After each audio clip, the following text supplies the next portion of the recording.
Good evening. I'm going to go ahead and get tonight's meeting started. The Kalispell City Planning Commission on September the 10th, 2024. Get a roll call. Rory Young, Here. Tim Stockland, Here. Pip Burke, Shelby Odell, Here. Doug Kaufman, Here. Joshua Borgart, Here. Chad Graham. Here. The quorum is present. I'm going to look to a motion for approval of the minutes from August 13th, 2024.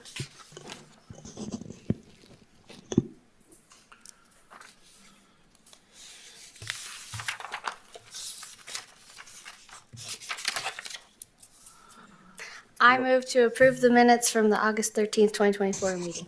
Second. The motion is seconded. Is there any discussion on the motion? No. All right. All in favor of the motion signify by stating aye. Aye. Aye. Aye. Motion carries. I'm going to move into tonight's Hear the Public. This would be the part of the meeting where I open up public comment on any item not currently on tonight's agenda or work session. If there is any public comment, please step to the mic and state your name and your address for the record. Good evening, my name's James Johnner. I live at 200 Tronstad Road, and I'm here to talk about the current subject. So this is just general public comment right now. Oh, I'm Of sorry. anything that's not on tonight's agenda or the work session. I don't think so. Okay, we'll get to it. You won't get a talk, that's the whole point. Okay, but I don't see any general public comments, so I'm going to close tonight's Hear the Public and move in to old business. So just following up from our last meeting, there was two projects that went forward to City Council. One was the Gardner-Anderson Ranch PUD on the south end of town. That was approved on first reading, and it's awaiting second reading coming up at the next council meeting. The other project was Starling Phase 4, which is the preliminary plat near Glacier High School, and that was unanimously approved by City Council as well. New business. Okay, so coming up next month, we potentially have three projects on the agenda, depending upon what the pleasure of the commission is on the two work session items, one being the Tronstead Meadows Whitetail Crossing, the other being Northland Phase 5C. I would anticipate both those to be on the agenda for October 8th. We also have a petition for annexation on the south end of town. The Carver Engineering Building, they need to hook into city water, and so they'd be looking for annexation in order to make that happen.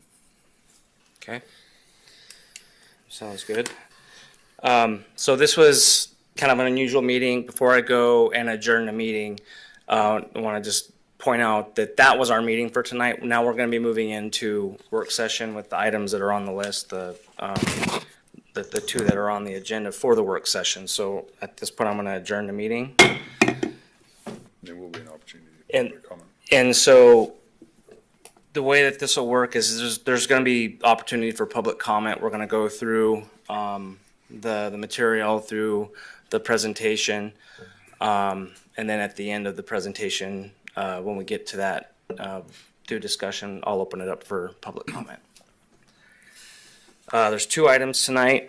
Also, and there's no action taken tonight either. So this is just purely work session. The first item for our work session is file KA 2408, file KPUD 2403, and file KPP 2404. Frank Garner and Montana 7 properties have submitted applications for Tronstead Meadows and Whitetail Crossing, including requests for annexation, initial zoning of R2 with a planned unit development overlay, and preliminary plat approval for 355 residential lots on approximately 110.5 acres, including lots, roads, and common areas. The second item is file KPUD 2404 and KPP 2405. Bridgeland Development LP has submitted applications for an amended preliminary plat PUD overlay, modifying the existing Northland PUD, and for preliminary plat approval of Northland subdivision Phase 5C, a major subdivision with 28 residential lots, roads, and common area on 10.9 acres. Okay, we'll start with number 1. Okay. So Tronstead Meadows and Whitetail Crossing submittal includes a request for annexation, initial zoning of R2, which is residential with the plan unit development overlay. There would be preliminary plat approval for 355 residential lots on about 110.5 acres. Properties located on the north side of Tronstead Road between Highway 93 North and Whitefish Stage, opposite of Surcheck Lane. I guess just a word in terms of procedural history. This is, I guess, the next step in a project that we looked at back in the spring at both Planning Commission and at City Council. As part of that group of applications, there was a growth policy amendment, annexation, initial zoning, and preliminary plat. That was moved forward out of the Planning Commission with positive recommendation on all 4 of those actions. When it got to City Council, the growth policy amendment was approved 7-2. What that did was it extended the annexation boundary around this property. Basically, it was council saying that, yes, it's something that should develop within the city. They took a vote on annexation, and that motion was also approved 7-2. But it's kind of linked at the hip with the initial zoning. And there wasn't a consensus on council as far as what the appropriate zoning would be, which kind of nullified that annexation because there wasn't the annexation and the zoning wasn't attached to it. Didn't move forward to the preliminary plat. So what the developer did in this situation then was took comments from the Planning Commission, from the council, from the public, tried to rework that to try to better fit in with what the community was looking for there, and then put together this proposal, which they're now bringing in front of you today. So that's kind of the history and the background on where we're at. With any PUD, we do a work session as one of the initial steps before we move to a public hearing, before there's staff report or anything along those lines. At the work session, planning staff is giving an overview of the project. We'd answer general questions from the Planning Commission. It's intended to be for informational purposes only, to inform the public and the Planning Commission about the different aspects of the project. It's not intended to be a public hearing, and there wouldn't be any formal action on the application tonight. The 2 main questions that the Planning Commission would always consider in these work sessions is, one, are the application requests appropriate for the project? And secondly, is there any other information that the Commission would need in order to be able to make a recommendation to the City Council on these application requests? And given that it's a work session, if you have any questions, I'm open to you jumping in any time on that. And it's a little bit different format than what we would typically do. Again, this is just a shot of the property looking to the north from Tronstead. It's currently zoned County R 2.5. What's being proposed again is City R2. I would note that it's immediately adjacent to Quail Meadows, which is in the city. Council annexed that property in 2020 and then unanimously rezoned it to R3 in 2022. The Kalispell Growth Policy Future Land Use Map designates the property as suburban residential, which is the lowest density residential designation in the city, and anticipates up to 4 units per acre. With 110.5 acres, up to 442 units per acre, or 442 units total, would be allowed. In this case, there's 355 units or 3.2 units per acre, which are being proposed. The R1, R2, R3, and R4 zoning districts are all specifically supported by the suburban residential designation. The growth policy does encourage a variety of residential development that provides housing for all sectors and income levels within the community. This slide's showing the overall growth policy planning area for Kalispell, which is the colored areas, as well as the annexation boundary, which is the darker shaded area. Here, the property location is right there, and this includes the expanded annexation boundary around the subject property. Growth policy has three primary residential designations. One is the suburban residential that we see here, which allows up to 4 units per acre. There's an urban residential, which allows up to 12 units per acre, and high density, which is up to 20 or even up to 40 units per acre in some situations. This is showing an exhibit from Resolution 5129B dated August 7th, 2006. In that resolution, the council added the area east of the Stillwater River and north of Reserve to the growth policy, with this property designated as the same suburban residential with up to 4 units per acre that's provided for today. The growth policy further defines suburban residential as the low-density suburban residential neighborhood that should be developed at a density that does not exceed 4 dwelling units per acre on an overall site basis. An integrated development plan with the suburban neighborhood should include single-family homes on lots down to 5,000 square feet, zero lot line and patio homes when accompanied by generous open space and common areas, and townhomes. In this particular situation, again, it's 3.2 units per acre. Lot sizes generally are from 6,000 feet as a minimum up to 10,000 square feet, with several being much larger than that. And in this situation, they're looking for single family only. They're not looking for zero lot line or townhomes.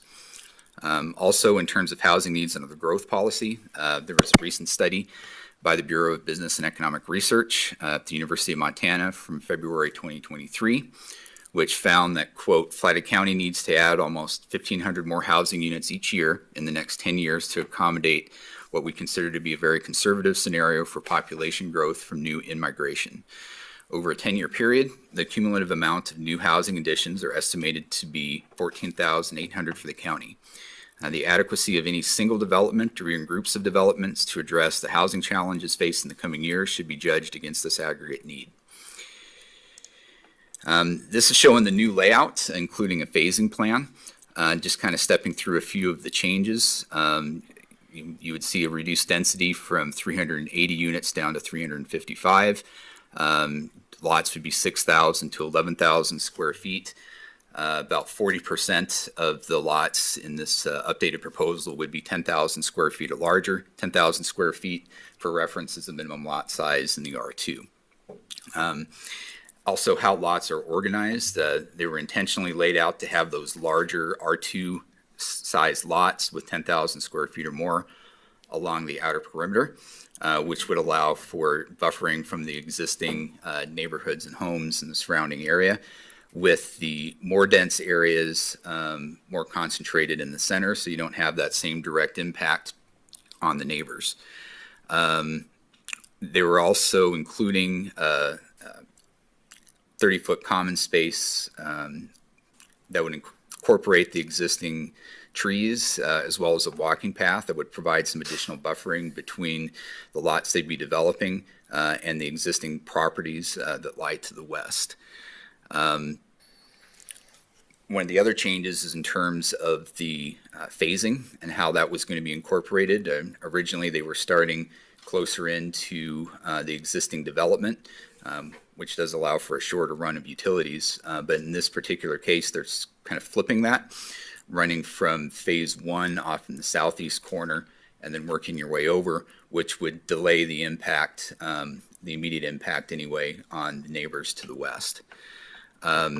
They are also proposing to do improvements besides along the frontage of their property, along the frontage of the Koenig subdivision as well, to try to make a little bit more comprehensive street profile through the area.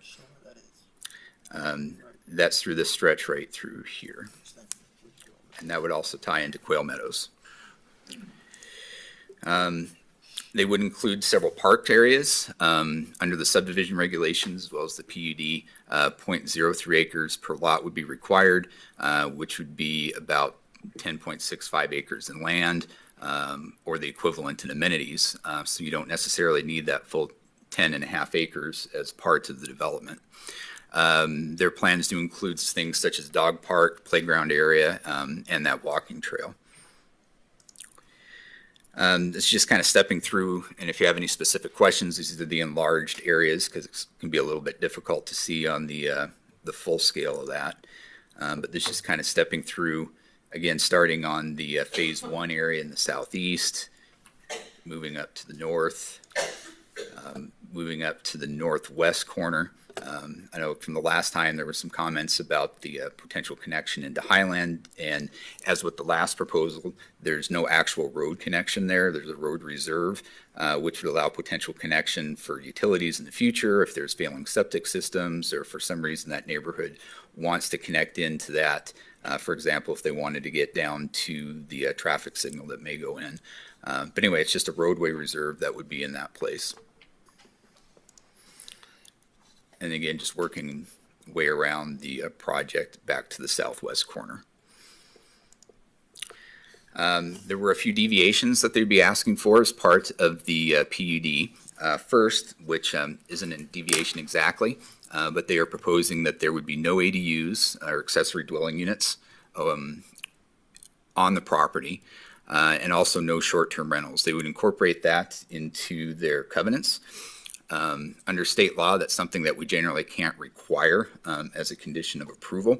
But we do believe that that's something that can be included as a condition in a PUD if it's agreed to by the developer, and that's what they're proposing at this point. So is that going to also be the same for duplex? Yeah, it would be single family only that would be through there. Duplexes wouldn't be a permitted use in there, so each lot would be one dwelling unit Okay. under their covenants. And that'll be sort of codified in the HOA or something, or? They would that have it be in their covenants, and so they supplied draft covenants that would show that. And then we would incorporate that in as a condition in the PUD. And again, generally, you Okay. can't do that as a condition under Right. state law currently, but because it's an agreed upon condition in the context of a PUD as part of coordinating those deviations, we feel it's appropriate to include that as a condition. And does that include the second story? What do you mean second story? I know there was a limitation suggestion about doing a second story. Well, it wouldn't be They said- limited to a second story, it'd be limited, it wouldn't allow a second dwelling unit. So there wouldn't be a limitation in here on having, I mean, somebody could have a two-story, single-family Okay. home. We can clarify that it's ADU, duplex, townhouse, it's single family only because under state law, an ADU is also a duplex. I think that's why you're asking. And under our definition of an accessory dwelling unit is different than the state's. The state, essentially a basement conversion would be an ADU, which we would look at as more a duplex. Perfect. So we could clarify that. Good. So. Okay. The second item that they were looking at would be a deviation relating to lot size. As I mentioned before, 10,000 square feet is the minimum lot size in the R2. This would allow a mix of lots from 6,000 square feet to 11,000 square feet. Again, with the idea that those higher density lots would be centered into the center of the subdivision and not on the perimeter and impacting the neighbors in the same way. Thirdly was lot width. R2, it would typically have 70-foot minimum lot widths.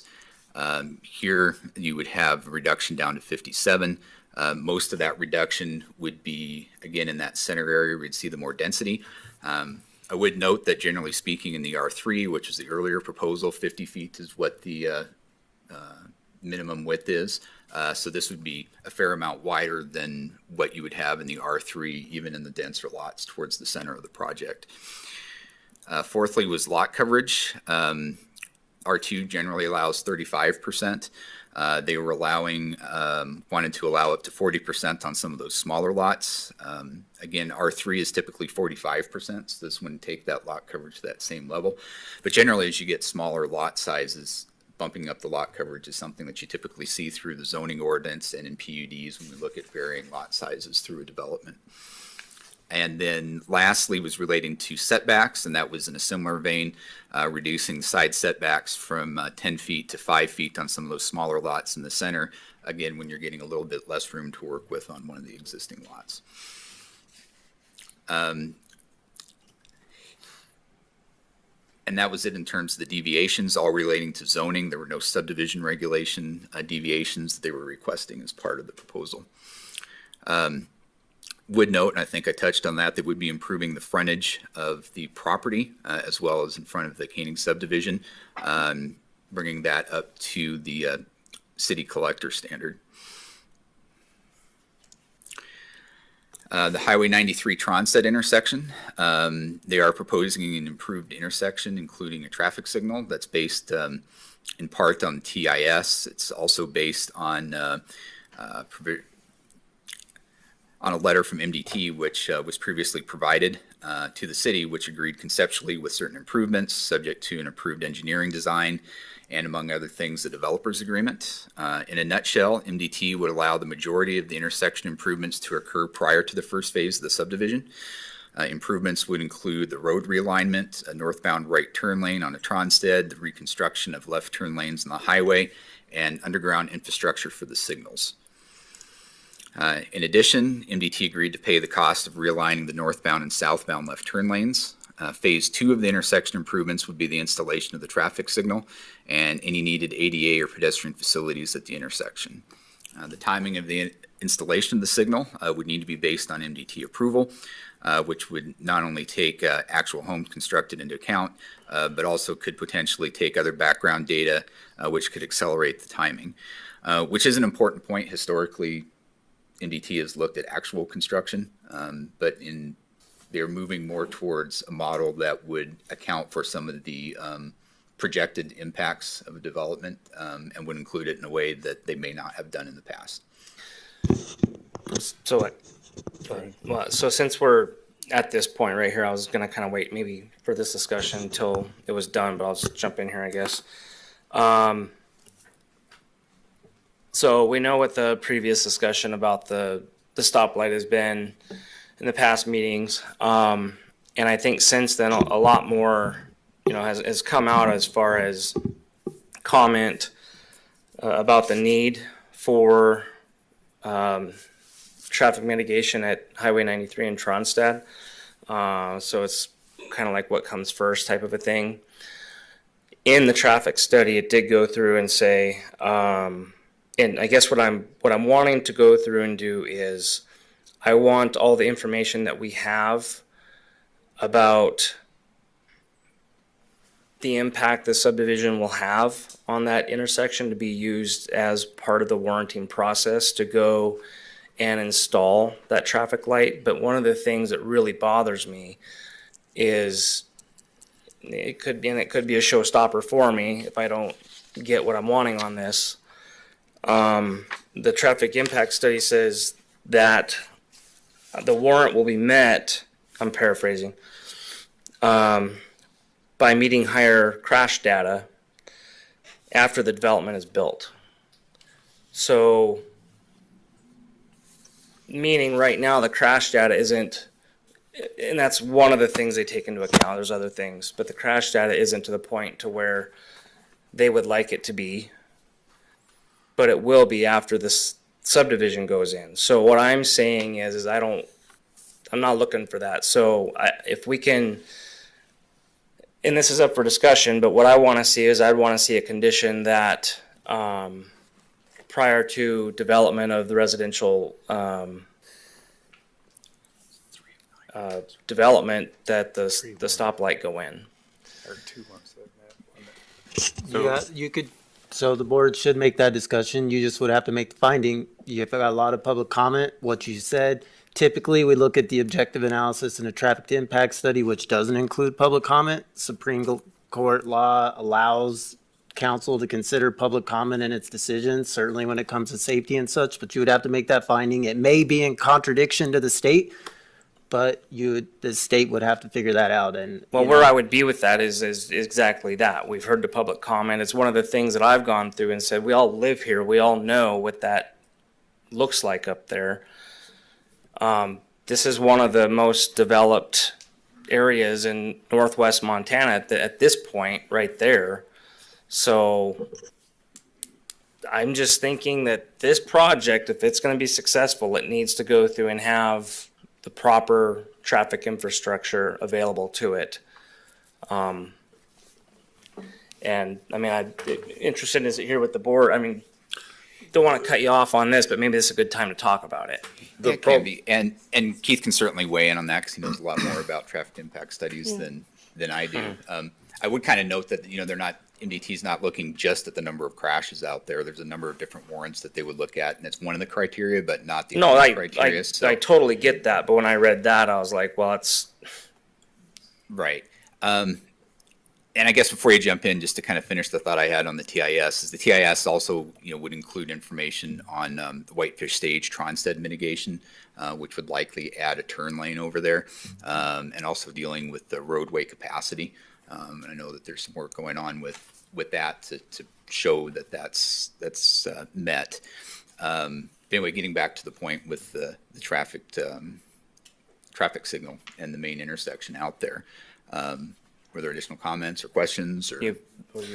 I understand that we, as a city, want to condition that traffic light, but you potentially would create a catch-22 where MDT is just gonna turn around and say, it's our highway.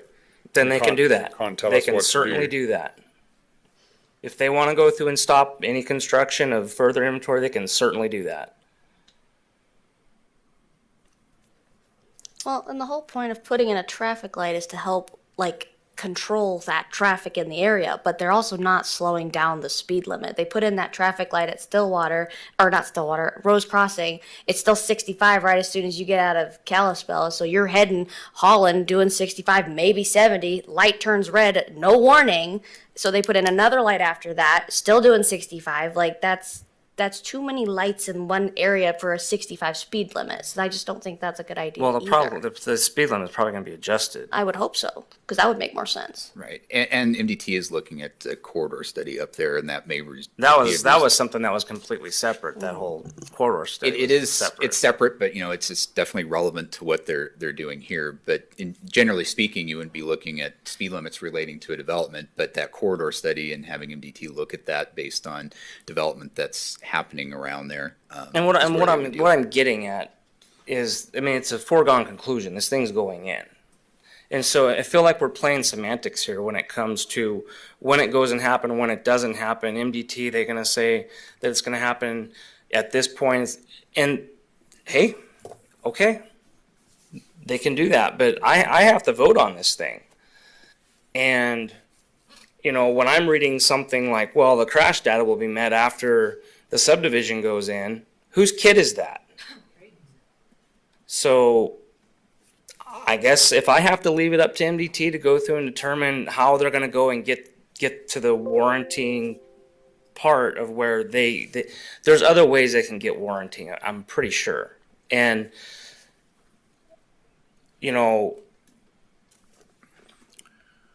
I think there's enough information that is data driven through public comment, through what we know, what council knows, living here, that can go through and also be applied to that process of the installation of that light.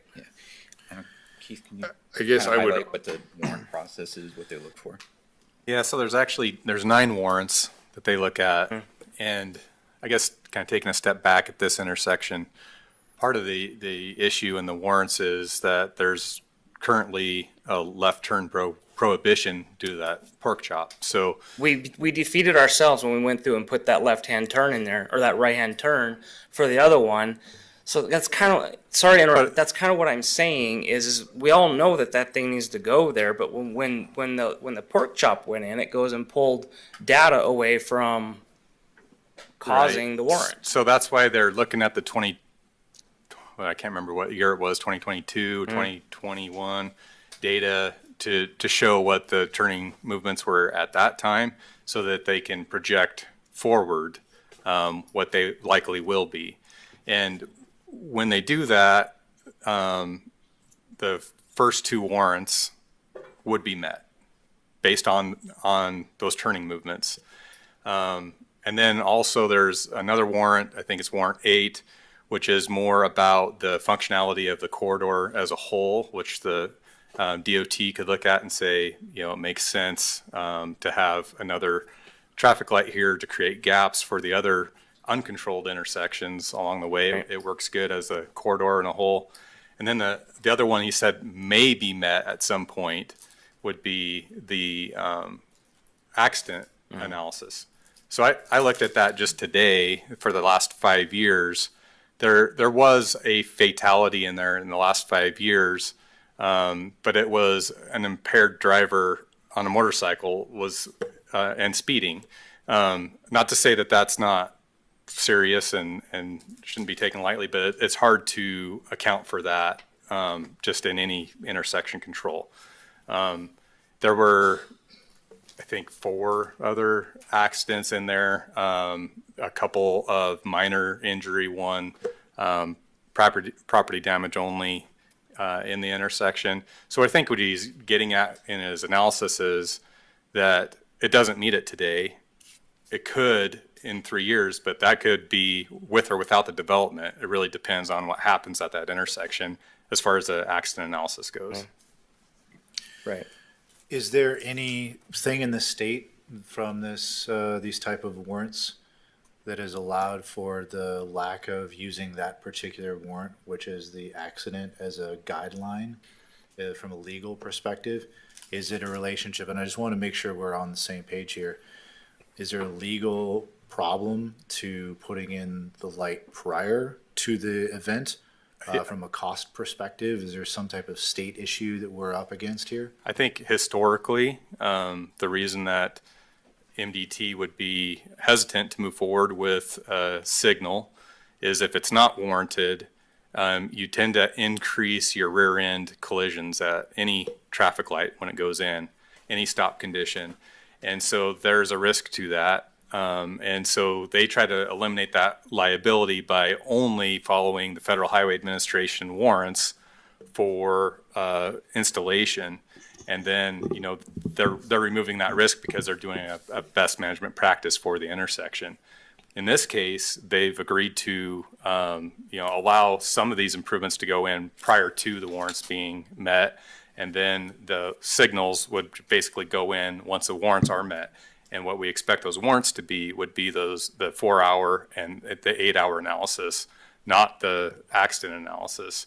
But if there were a propensity of accidents in this intersection, then all of the infrastructure would be in place for them to move forward with the signal rather than trying to put together a project in MDT timeline that may take 5 to 10 years. We've been working with MDT on this roundabout at 2nd and Woodland since 2016, and it's not expected to move forward until 2026. So, but the problem with that is that if we're going off of the numbers that they said at the last, the TIS from the last one was saying something like 250 or I can't remember, 150 to 200 units built is when they were determining that the light would go in. The problem with that is we could go through either on both sides. We could either go through and have a stalled subdivision with 100 units that are using a pork chop or whitefish stage, and not have not have the warrants met.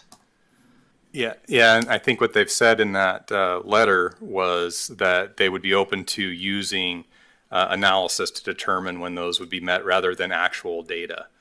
So that's kind of what I'm saying. Analysis. When are you saying analysis? So you'd be looking at your destination traffic, the southbound traffic that may be using Whitefish Stage rather than the intersection, that they're a southbound destination. So you'd take a large percentage of that and apply it to the signalized intersection and then say, does this meet the warrant or not?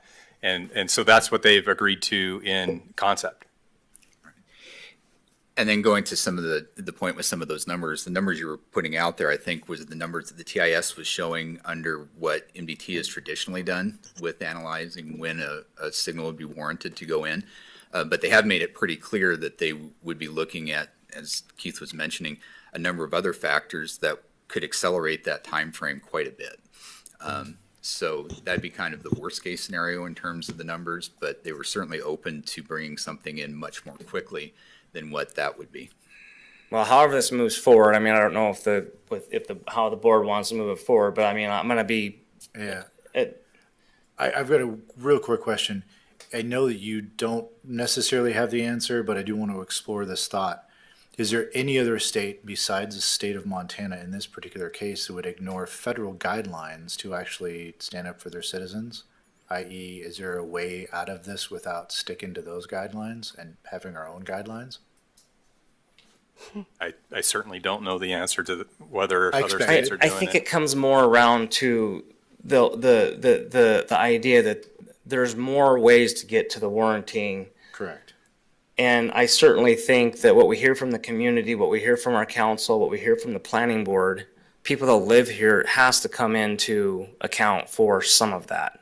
Right. Correct, as well as the state, should be taking these comments into consideration as well. This is all part of the public process. Yeah. It's a state highway, but you got the community, you got a lot of comment, which they typically wouldn't get installing a light, because it's just kind of happens, you know. In this case, like I said, we're planning for it. Typically, MDT is reactionary, not necessarily planning for it. In this case, like you said, we know it's going to go in. It's just a matter of when, what time, what, you know. I don't know, and maybe it so I needs think to that's be what in you're getting. conjunction. Maybe they need to go through and look at the whole corridor study that they're doing when it comes to the speed limit and stuff like that. You know, so you're not going from 1 up to 60, 65 and then stopping again and then going. So maybe it drives that part of it too. But I mean, I guess maybe to in this part of the conversation, what I'm going to be looking for is I'm going to be looking for either when it comes back, or I'll try to put it in, but I'm going to try to put that condition in at some point. I guess I don't think that there's any doubt in anyone's mind that a traffic signal is the right thing to do there.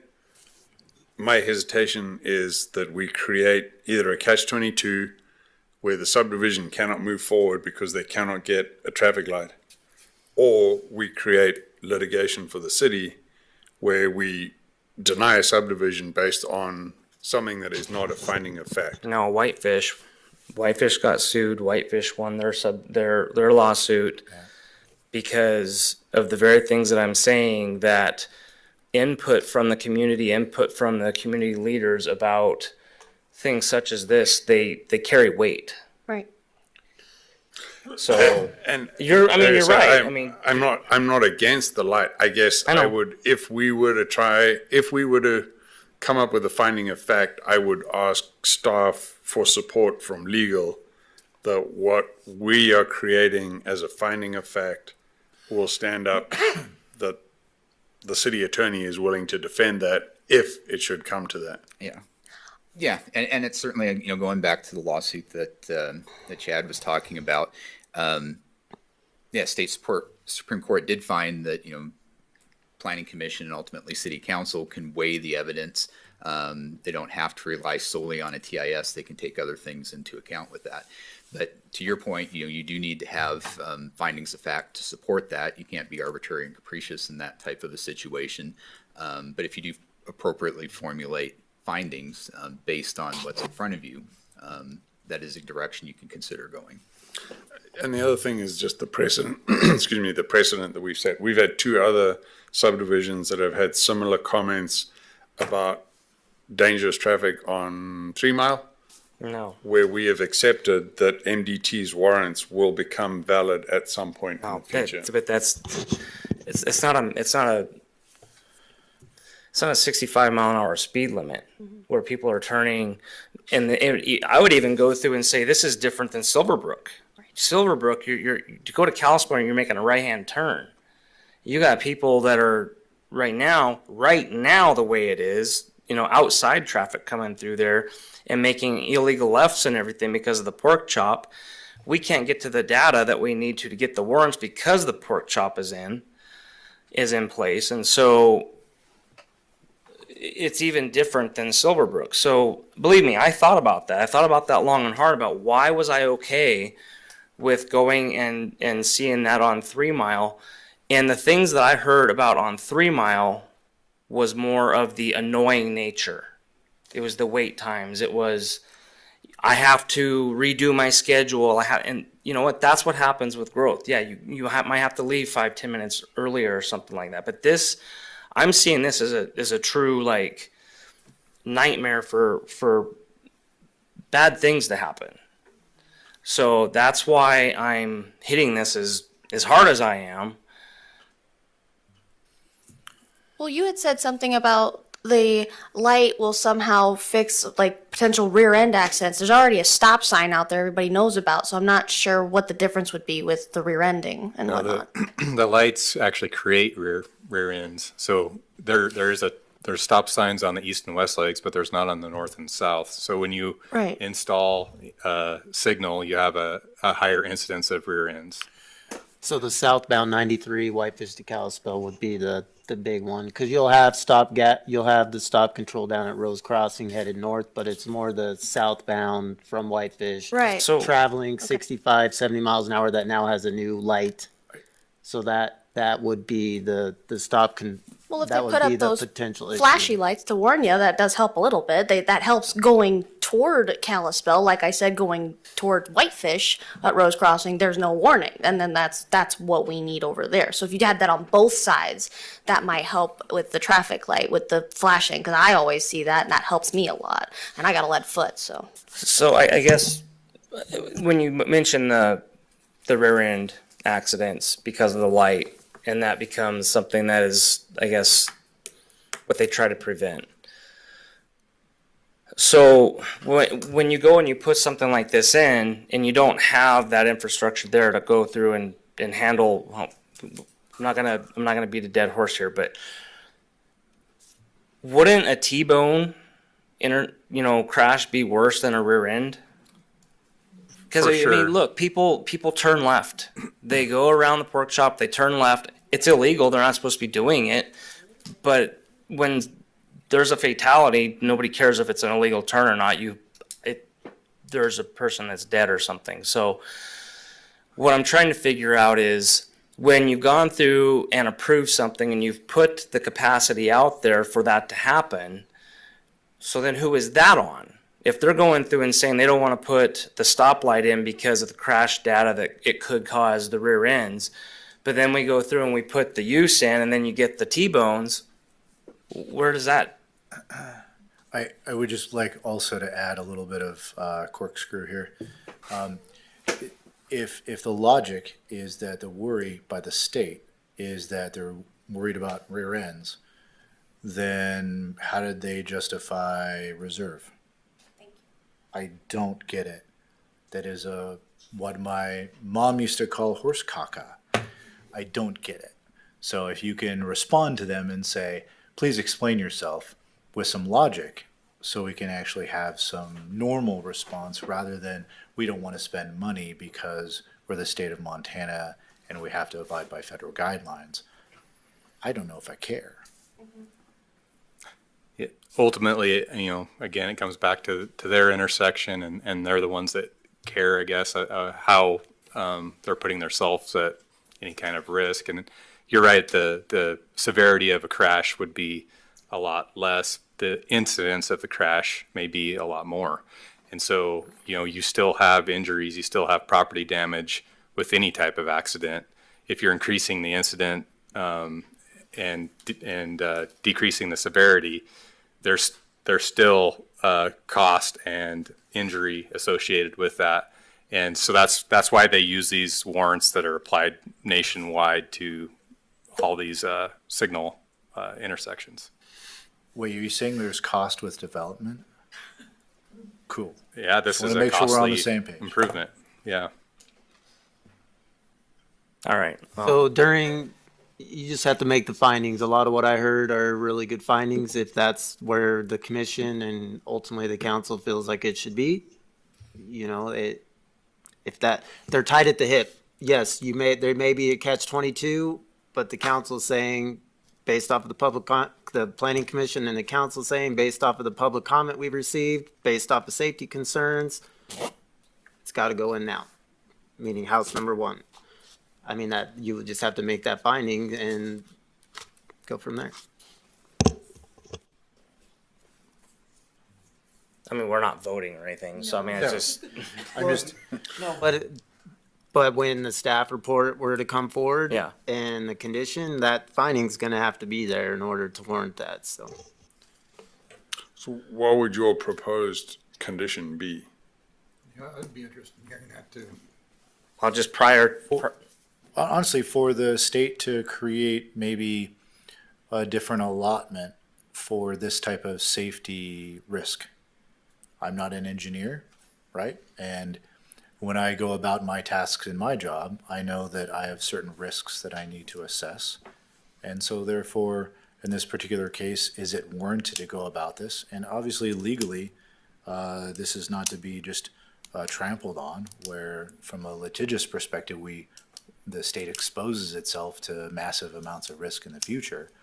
But is there a way to not use people dying as a statistic for creating a light? Is there another way? And if that can be solidified, that would be kind of nice. That's the only thing I would be observant of. I guess what I'm looking for, for a condition would be that prior to the issuance of any building permits, that the stoplight would have to go in. Going back, the way the condition was is prior to final plat of phase one, the design of the intersection had to be in place and bonded for. The light and all the improvements had to be bonded for, knowing that, because sometimes it can take a lot of time to even get the design approved. The subdivision could start moving forward. Like I said, there are 150 lots, and then it's like, oh, MDT is triggered, and then it could take another year or 2 years to get through MDT. Honestly, that's what can happen. And then you're sitting there waiting, and then you're behind the 8 ball. So it was all designed and bonded for at final plat of phase one, but the actual light would still be triggered by MDT standards. That's why the condition was written previously. In this case, it sounds like prior to final plat of phase one, light has to be in. That was the gist of what I was getting. Since you reminded me what the amendment from the last one was, prior to final plat of the phase one, that the light would be in. Like before any sort of like building goes, they're like, is that what you're talking about? Yeah, they can't, Yeah. Final plat is a typical time that you would attach that because you can't get the building permits prior to final plat anyway. Right. So that comes in front of council and you verify that all those improvements are in. So that's a pretty standard way of doing it. And I guess I've not, if I'm trying to go through and do findings of fact, I'm looking at community input, I'm looking at things that can go through and be used for MDT to go through and consider for the warrant process would be the community input, and I don't know what you would call it, a community knowledge of the area or the impact of that area that is already having happened there. I don't know how to word that shows the intent. You heard a lot about the infrastructure's not there yet. This actually gets the infrastructure in place first. So that's part of it. So yeah. that's part of it. Well, it's the thing that I've always said about this process is that the traffic infrastructure to serve this development's not there. For the safety aspect of it, not because there's something annoying, not because of, other things, it's because of the safety aspect of that highway. Whether that's just my opinion and that can be used, I don't know. Chad said. Right. Sorry, Keith, it just reminded me, the TIS that we're talking about here, does that include the future phases of Silverbrook and the 170 acres on the west side? I know there's been some discussion back and forth about a combined TIS that takes into account a slightly larger area than just 110 acres. I honestly can't recall from the review whether they used the Riverside North as background data on the TIS or not. I'm not sure. I can't remember. Because that could have a big impact on when the warrants are met, right? Yeah, it's, but I think the longest delays that you're going to see at this intersection are going to be in this westbound direction because of the left-hand turns. Yeah. And that's the predominant direction of traffic heading into town. So I'm sure it will have an effect, but it's not nearly as big of an effect on the warrants as this leg of the intersection is. the traffic turning right at, on the on the west leg of that intersection, coming from Silverbrook or Stillwater Village, they can make that turning movement a lot easier than the traffic going the Good, Mike. direction. Want me to say that all again? No. There it goes then. Okay. But I mean, it's just something for the developers to know. I mean, that may provide earlier warrants than if it was only done on the east side. And they may not agree, but as far as the catch-22, it's also depending on their phase size. If it truly became an issue, you make the phase bigger, you're gonna trigger the warrants faster as well. That also costs more money, costs more infrastructure. Maybe the project gets bigger than you want, but it doesn't necessarily always have to be a catch-22 as well.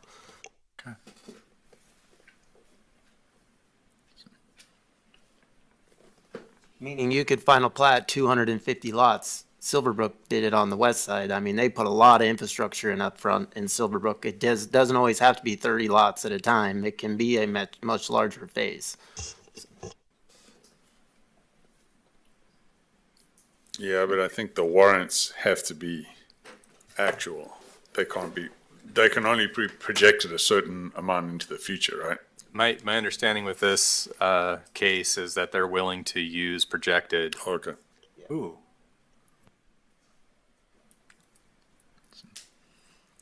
Any other comments or questions on that? I mean, that's a fantastic concept, is being able to utilize the projection, maybe changing a phase.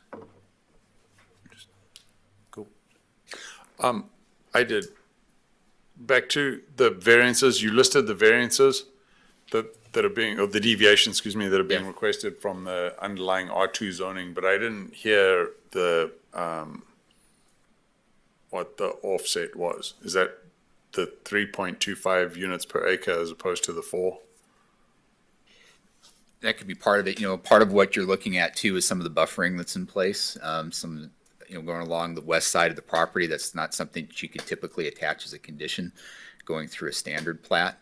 It was something that they were willing to do to try to buffer the neighbors, and actually under a PUD process, it's something that can be required there. Just kind of looking at how some of that pedestrian connectivity through that common area works. You get a little bit more control in the PUD over how those properties are aligned, where we're getting the higher density towards the center and keeping the lower density to the outside. So PUD allows you to shift some of that stuff around a little bit. If you're looking for trade-offs, that's essentially what you're looking at. They were also asking for, throwing out some of the road improvements that were going to the west that would connect over to Quail Meadows, which would be something you would not typically see with the standard plat being off of their frontage, but they were willing to include that as part of the PUD. Okay, so the PUD includes, I don't want to use an offer or a condition to improve Transtat from their east property line all the way to the light? Not all the way to the light. Let me get to this next slide here. So what would be a fairly standard condition would be their frontage. Quail Meadows is improved across here to city standards. Okay. This would make that connection in front of the Koenig subdivision and get that closer. As you're getting up to this point, without knowing the exact final design of what that intersection might be, right now it's within that offset alignment that they're showing is within the existing right-of-way to show that it can be done without acquiring anything else. Perhaps you'd see a design where that was more straight across if there was property acquisition there. And then you would see some of those improvements carry down and potentially connect to there. But anyway, it would close that gap a little bit more, and that was something they were willing to do as part of the PUD.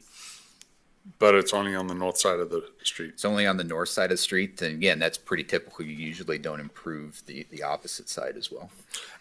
I'm just looking for the pro and the quid pro. And that also corresponds with the public comment about there's no connectivity.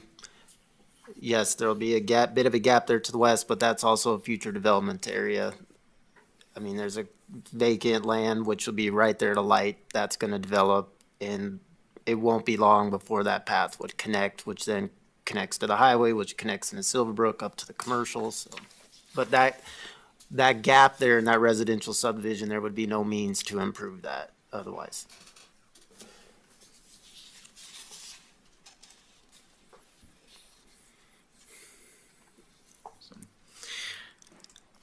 Ready to move on? So just a few more points here. One, it would be served by city water. There's capacity within the city system to do that. There is a well on the property, and I know that was a topic previously.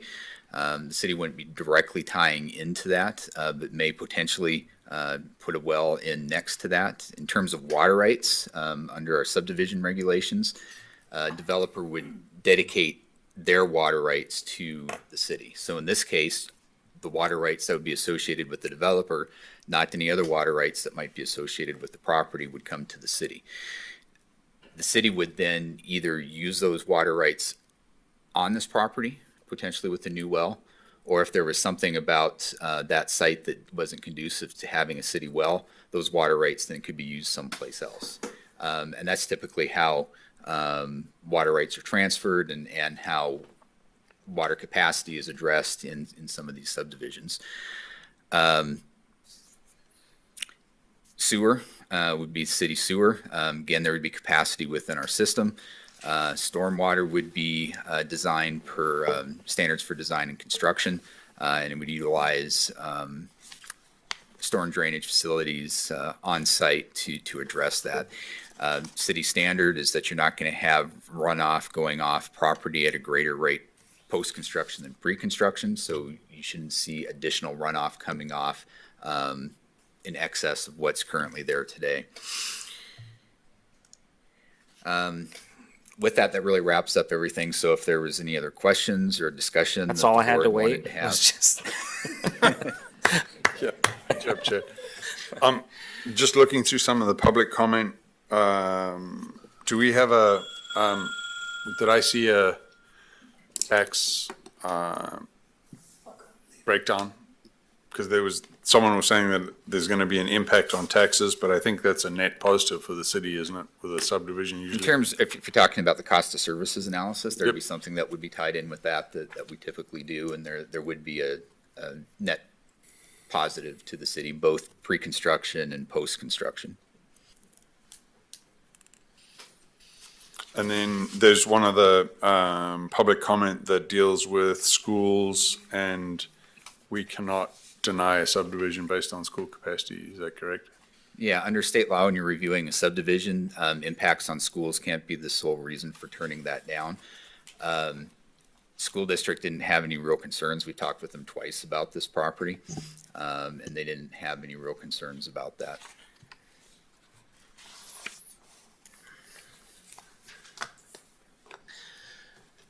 when it comes to the well, whether, let's just say that the well stays on site, it's not the one that's currently there. Would it be a new one? They have to produce it a different way, right? Right, and Keith could probably hit that. Potentially that well could be used, but looking at it, its casing is too small to produce the amount of water that we would want to pull. So we'd use that same well protection zone Right. that would surround where that well's at, and potentially drill right next to it if that ends up being a good siting for a well. And none of that's really been analyzed yet, but we do need wells in this northwest area per our water facility plan. So as we look at growth up here, we're looking for areas that can produce water, and this is one that has been identified as a probable good source.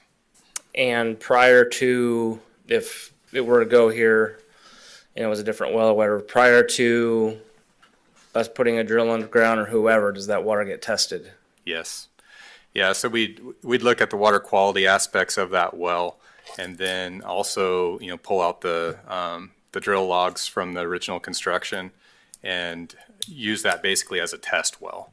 And so then Okay. they could determine, what kind of casing size would we need, what depth would we likely need to be able to go to in order to produce the water that we Yeah, need but out does of it that. get tested, like, for like PFAS and stuff? Would it be Yeah. tested? They test it for, all water quality aspects, including PFAS. Yeah, we certainly wouldn't want to develop a large community well if there was contaminants in it. Right. Should be noted, the city has a capacity to serve it without Right, yeah. the well, yeah. And it goes to, like you said, the owner of the property, that's the only position we're taking for water rights. Right. The water rights transfer with the property associated with it. So, the original Koenig application was 289 acres, 284 acres. I think they ended up taking out the Koenig subdivision out of their application. So that must have been about the same time. And it was an irrigation application. The rate that they were looking at was to irrigate their property. So that's really, the 650 gallons a minute that they got approved for was really the rate that they needed to irrigate their property. And so, they'd be transferring the irrigation water rights. If we were to develop one there, we'd be looking at a municipal water right. Okay. All right, I'll go ahead and open this up for public comment. Please step to the mic and state your name and your address. Sorry about the earlier miscue. That's all right. That's all right. All right, so I'm Jim Johnner. I live at 200 Tronstad Road. And a lot of what I wanted to talk about tonight, you've been discussing, the traffic primarily. One thing I didn't hear from anybody was the effect that right-hand turn, the pork chop, as you call it, everyone's avoiding that. They're going down Whitefish Stage, and when you look at Rose Crossing, Whitefish Stage, that's one of the nastiest areas for crashes in the area. Go down there right now. The guardrails are always gone. There was people are migrating towards Whitefish Stage. There was a huge wreck up there just the other night. I know there's a lot of concern about the 65-mile-an-hour speed limit out on the highway. People don't follow that. Come to my house tonight. I will guarantee you somebody will go in front of my house at 70 in a 35.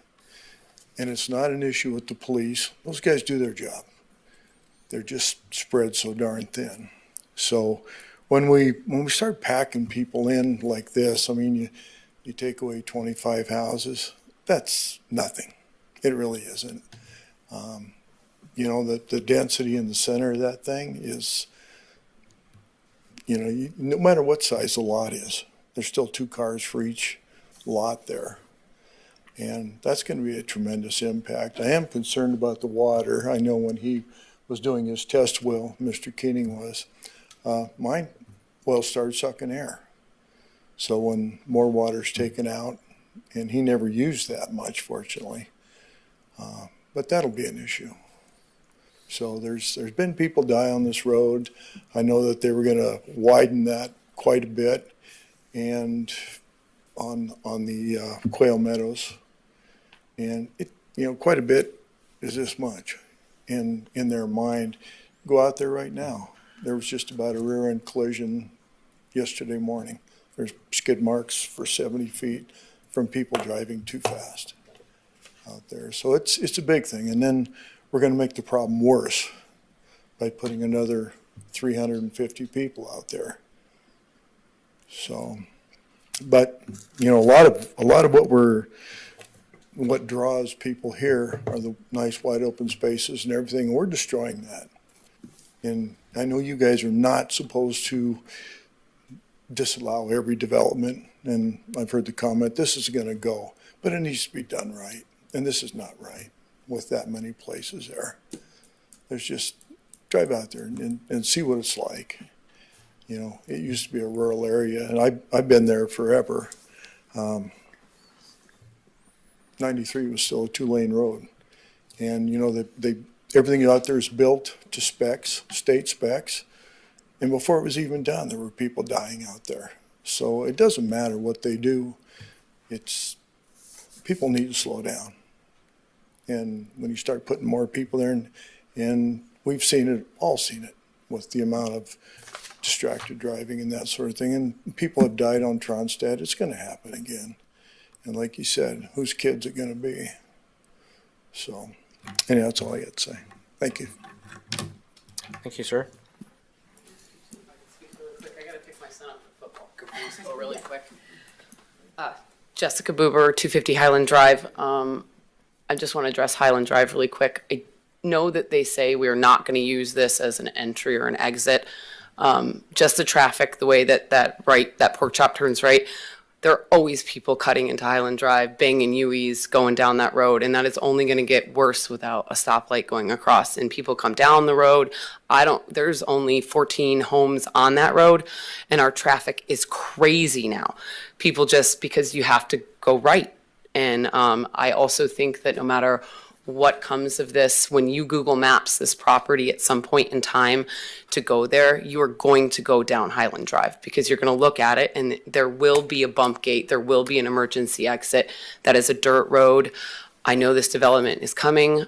I think there needs to be some consideration of what's going to happen to that road. Are we going to pave it? Are we going to do something else with it? It barely gets once a year. We have to oil it and we pay for it ourselves. I just want some consideration for that road and what's going to happen to our homes and the people that live on that road. Thank you. Thank you, ma'am. Carl Voiglander, 840 4th Street West. Obviously, I've spoken to you guys before. You guys know my background, but I want to thank you guys for what you've brought up before. Chad and Shelby, you're 100% right. If you look strictly at 93, we've had this discussion. You guys had this discussion. It bounced back between city, county, and state.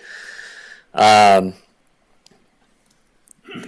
one's wrong in saying that there needs to be some sort of traffic device put in at Tronstad and Silverbrook. If we're able to go back to that photo, I'd like to point out something, if you're able to go back to that. So if you focus in on that intersection, we've obviously come to the conclusion that it's based on the state. There was, I think, a diagram before this slide that showed what it would look like. And there's a little bit of a problem there with that. There's not enough room, realistically, or it'd be real tight. And what I've seen that both the state and the city put in, and this is across the valley, this isn't only Kalispell, the intersections they're putting in can't accommodate dump trucks, they can't accommodate trailers. Majority of people in Montana drive a pickup. Majority of contractors have some sort of big trailer. I haul every day, anything from 10,000 pounds to 26,000 plus sometimes. And I know plenty of dump truck drivers. I've driven a fire engine. I know what it's like to drive. And to try to make that turn out of there, even with a light, it's not going to make it necessarily safer. As Shelby pointed out at Rose Crossing, going north, everybody slams on their brakes. I've almost rear-ended people. I've had people almost rear-end me. It's not easy to stop with a load. And not having, that warning light going north is a big issue. I understand probably the state was thinking, well, people aren't quite up to speed by the time they hit Ford. Well, guess what? By the time I hit the end of the dealership, I'm at speed. And you come up on Ford and the light turns red and you got 100 feet, not even 100 feet, 40 feet to stop sometimes. And that light changes like nothing flat. Try doing that with a full load in your dump trailer. It's not fun. It's scary. I probably have a lot more gray hair driving around this valley than I did 2 years ago. But so yes, we do need some sort of device, but a stoplight's not going to fix that. it's going to make it worse. From a first responder, I've seen plenty of rear end accidents. I've seen plenty of T-bone accidents. I was involved in an accident a little over a year ago, probably about a year and a half ago now, down at White Oak. And sure enough, there was an accident. It was a T-bone that had happened. And I came down the hill, and as a first responder, my instincts kicked in because there was a lady laying in the middle of the road. And I slowed down to try to get to the accident, and a guy speeds around me doing 55 plus. Was he in the wrong for doing 50 or 55 through there? That's a judgment call because I think it's 40 through there. Lowering the speed limit ain't going to stop people. And I mean, most of us have all driven 93 up to Whitefish. Everybody does 70 or 80 sometimes.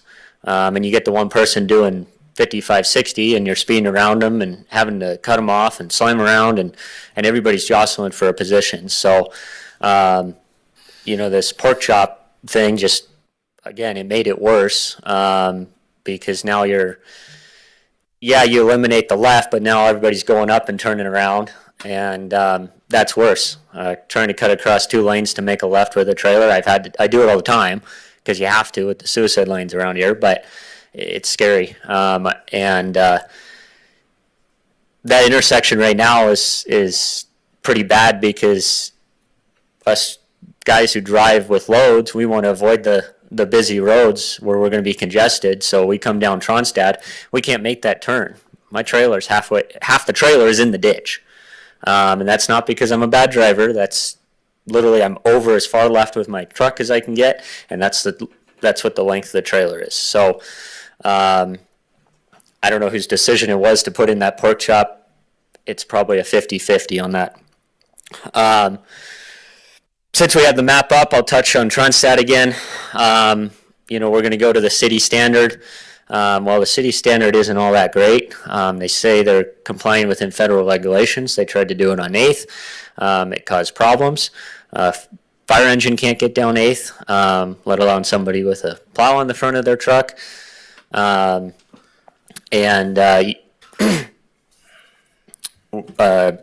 go back to the other photo in a minute, but on Tronstad, you're going to fix one side of the street to have all the water drain into a sewer system that's going to be paid for by the taxpayers, and it's going to go into the streams and go out to Flathead Lake.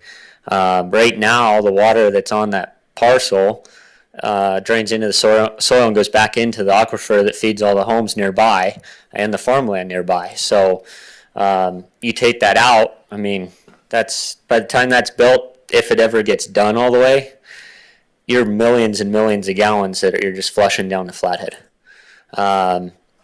That's my problem with storm sewer systems.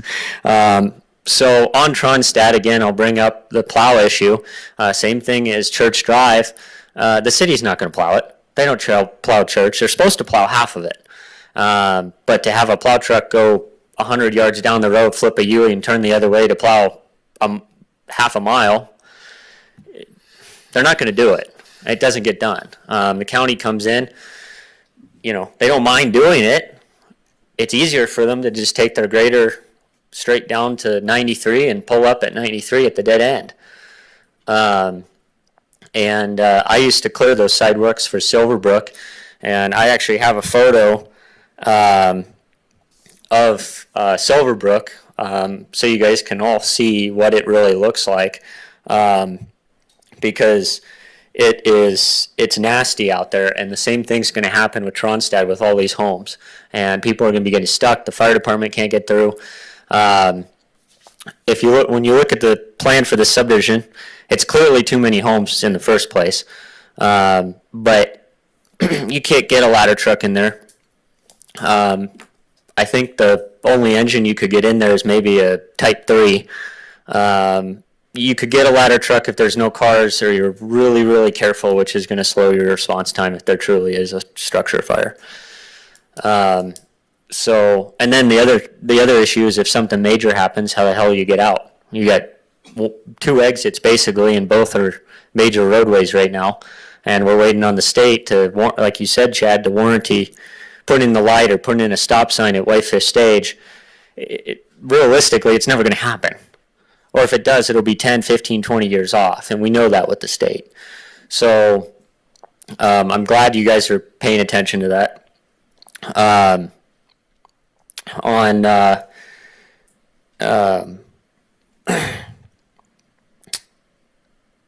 Let's see what else I have here. Right now, as far as I know, the subdivision technically hasn't been annexed into the city yet. It's not tied into city sewer or city water. So I would suggest saying, hey, let's go throw this back at the county and have this developer go to the county and say, what's your max per acre on homes? Because there's some wonderful subdivisions that have, it's an acre per home or a half acre per home, and it's a livable space. It's what I would call most people's American dream. Right now, and it's happening everywhere, we're packing in homes. 3 Mile has it. They're packing homes right up next to each other. Silverbrook has it right up next to each other. There's no room for the snow. There's no room for I'm going to say this and say it proudly, there's no room for families to grow because you're building tiny little 2-3 bedroom houses right up against each other. And it's all tied into the city, and it's all profit thing for the city. The city, you put in one home or add a building, okay, now you're making money because you're billing them for the water. Our water rates just went up because they said, well, we need to up it. The truth is they don't need to up it. If you actually look at the data that's in this, the cost hasn't changed. Yeah, our wages have gone up, things have gone up, but that fluctuates every couple of years. We keep building more and more homes, so now the burden's on people who live in older subdivisions and people who live in existing subdivisions to pay that. And that's what's going to end up here. Keith said a very interesting comment earlier about there's cost to development. And yeah, he's right, there is cost to development. Well, that cost isn't on him. It's on us, the taxpayers now. Because he might live in the city and pay taxes, yes. But we all pay taxes inside the city limits. And a prime example of that is our trash or our first responder services. On the trash services, yes, we get daily pickup, in our alleys or at our homes. And back in the 2000s, there was actually a surplus in money. There was a 6-figure surplus within the city of Kalispell within their trash department. I just got a letter a couple weeks ago that they're going to up the rates $10 for everybody. Yet the head of the union, who was in charge of the trash department at the time, said, well, there's no reason to up it. If you actually look at the data and where it was 10, 15 years ago, they had the money to improve their trash service and continue at that rate and still have a surplus of money to improve, get another vehicle, make it more efficient. And now we're begging us taxpayers to pay more and more money because you want to expand the city. And that's not only trash, that's first responder services, that's water services. Our water rates have gone up. Hell, they can't even keep their billing straight. Last July, July, I got billed, however their scale works, 13 for the water and 2 for the sprinkler rate. And this month it was flip-flop. Do you have further comments about the item at hand? But yes, I'm getting to that here. The point of being is that the more we add, the more cost comes to all of us. So you put in 10 homes or 50 homes, okay, yeah, the costs may go up, but it's not enough to change that cost. You put in 450 homes, well, now that's a cost to the city and the builder and all the taxpayers.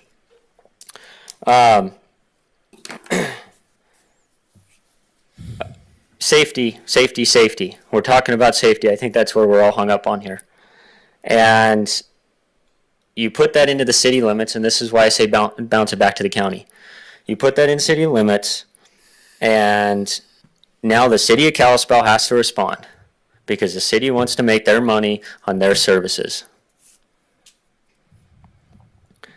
The cost for an ambulance in the city of Kalispell is minimum about $3,000. The cost to have West Valley run a call is less than $1,000. Or right around $1,000. It's almost 3 times what they're charging. Now I get it. I understand you have to pay City of Kalispell full time. There's more cost involved. I understand that. But now when we annex that in the city of Kalispell says, well, we got to go. Now if we're Max, we can call somebody else, or we can call Evergreen or whoever it may be. But the City of Kalispell gets quote first call out. Now, if I'm living in that subdivision, and they say, well, you're in city limits, too bad you get Kalispell. I go, well, West Valley's a mile down the road. Well, that's too bad you're in the city of Kalispell. It's this jurisdiction game. And I had this whole conversation, and I won't go deep into it, but everybody's fighting each other for jurisdiction, and that's got to stop. And that's what we're going to run into with these subdivisions that you're plotting down, that half of them aren't filled. Oh, well, it's in the city of Kalispell. Sorry, city of Kalispell has to take care of it. And that's my big issue with this, is the city has failed what they already have. They can't keep up what they have. They can't maintain what they have. And we're going to add 400 or 350 homes out there, but they can't keep up with their existing stuff. Some stats, and I'll wrap it up here. Medical, West Valley ran 18 medical calls last month, 5 motor vehicle accidents, 1 car fire, 2 wildland, 1 structure fire, and 4 miscellaneous calls. That's 31 calls of service. And I can tell you, from my experience, that is light. The city of Kalispell runs about double that. It might be a homeless guy sleeping, that somebody thinks he's having troubles. It might be grandma fell in the kitchen, or it could be a structure fire. But we don't adequately have those services to accommodate this, especially where it is. There's already more tax on the city for building another station and adding more personnel, which I don't see happening anytime soon. But that cost is already there and burdened on the existing taxpayers. So let's not burden it more. That's my take on it. I'll let these guys speak, and I'll just show you guys what Silver Brick looks like, so you have an idea and see the concern on it. Have him send the picture. Huh? Have him send the picture. Yeah, just send the picture to the chart. That's only about halfway there. So that's on average. And the roads usually look like that. That's not just the sidewalks. This isn't show and tell. Send it to the clerk. You guys work for us, and we're showing you. Excuse me. We're volunteers, by the way. It's still working for the city. Excuse me. And actually, you work for the city, so.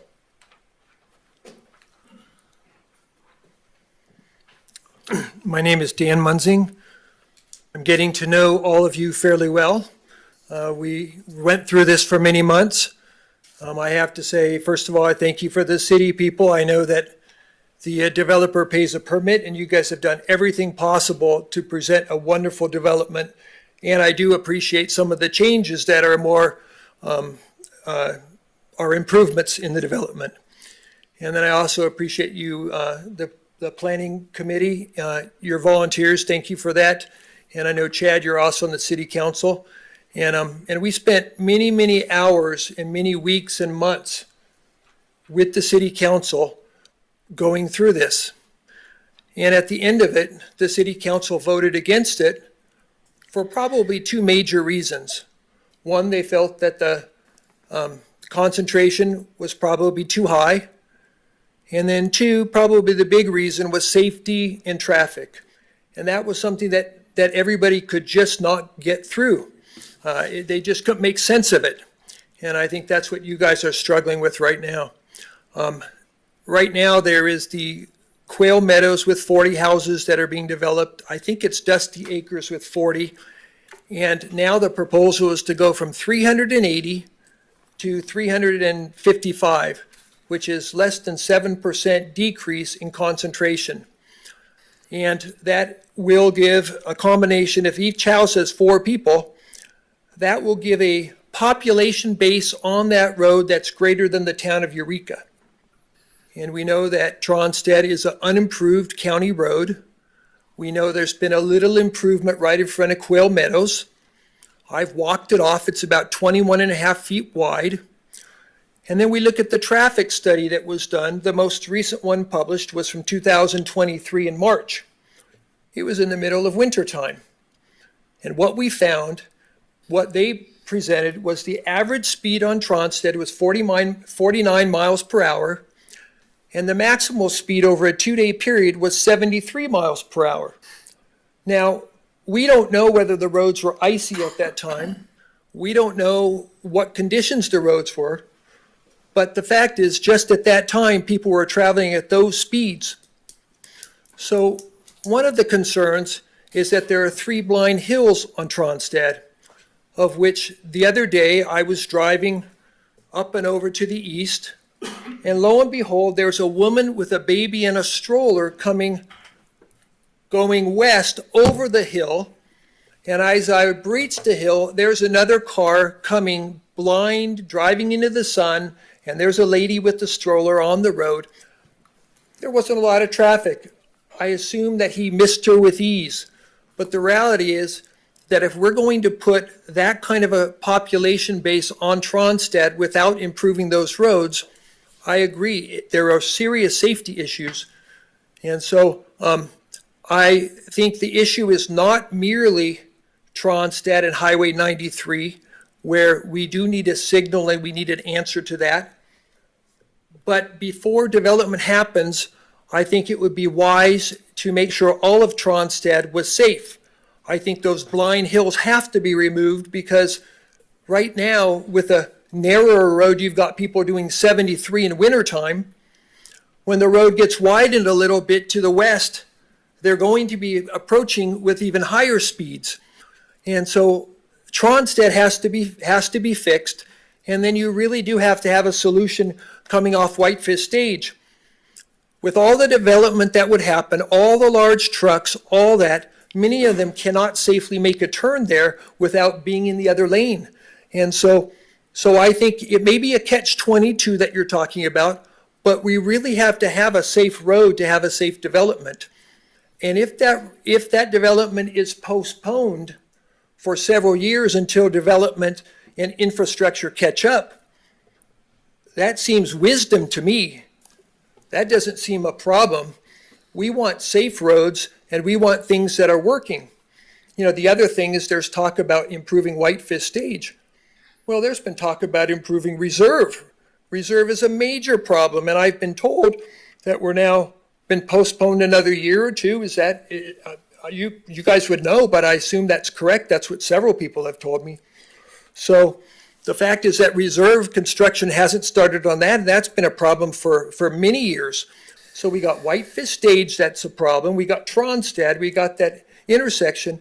And then, as I've stated before, we've got Costco going into Rose Crossing. So we're going to have the highest population generator in all of northwest Montana going into this area. So I think it's very wise for you guys to make sure that we have the infrastructure. And if in fact you have to put some stipulations and conditions and they decide to postpone the development, that's okay. That property will be developed, but it should be developed when the infrastructure is available for that. I'm almost done. I'm going to just look at my notes to see if there's, the other thing that I invite you is please, before you make a vote, drive that road and take a look at it. And then we did that, we offered that to the people at the city council and they all did that. And many of them decided that it's not a safe road, particularly if we do that development. Thank you for your time, consideration. Thank you, the city council, for the wisdom of basically putting on hold and voting against this development until some more answers could be achieved. Thank you.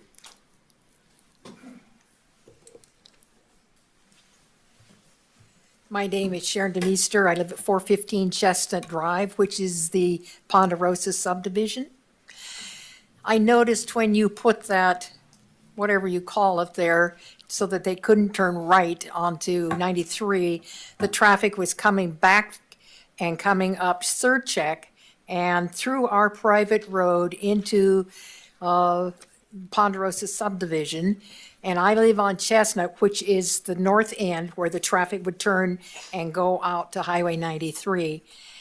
The traffic has gotten so bad that two of the residents along Surcheck have now put in humps in two places to try and slow the traffic. And at our latest homeowners association, the biggest discussion was speed on especially Chestnut and where it intersects with Ponderosa going out to Highway 93. I mean, they even discussed it doing a gated community, putting the gates in, which is a real inconvenience for everybody. So it's impacting other neighborhoods. Also, the subdivisions that are going in, which is Hutton Ranch, your development that you were started with, Chad. The ranch just south of Ponderosa. What is that? I haven't done a development. Oh, well, a long time ago, a very long time ago. Anyway, right south of Ponderosa, the subdivision there has 405 houses going in.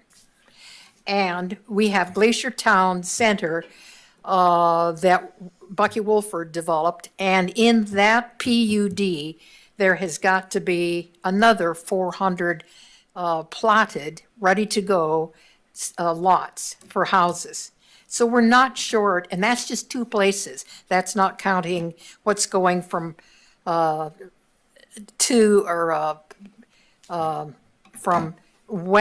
west of Kalispell and between the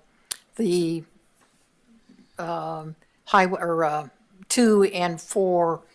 I can't. My mind has slipped it. But there's a lot of subdivisions going in right now because I read this state or the city's report every month, and there's a lot already plotted. So I see no need to take and rush this subdivision until the infrastructure is in. And you heard my story. I put my car in the ditch on Tronstead this winter in that blizzard. There is no shoulder. There was no warning. I was in the ditch, buried before I even knew I was in the ditch. And my guardian angel came and pulled me out of the car when the weather was 40 below. It's dangerous, very dangerous. And as he said, I don't know why they can't even put a line on that road to keep people on the right side on Tronstead over those blind hills. It's very dangerous. So we need to take and put this aside until the infrastructure is in. It is only creating more problems for everybody. And one last comment, the subdivision that's going just on the perimeter of Ponderosa, we have our own parks, and people from there at our homeowners association, it was relayed that people were coming, and this woman was setting her children over the fence to take and let them come and play in our subdivision. People are coming in with their dogs from the subdivisions around them, letting them play in our parks and not cleaning up after them. So they're not being good neighbors, and they're creating problems for the established neighborhoods. And so we need to be considerate of the people that are already there. Thank you.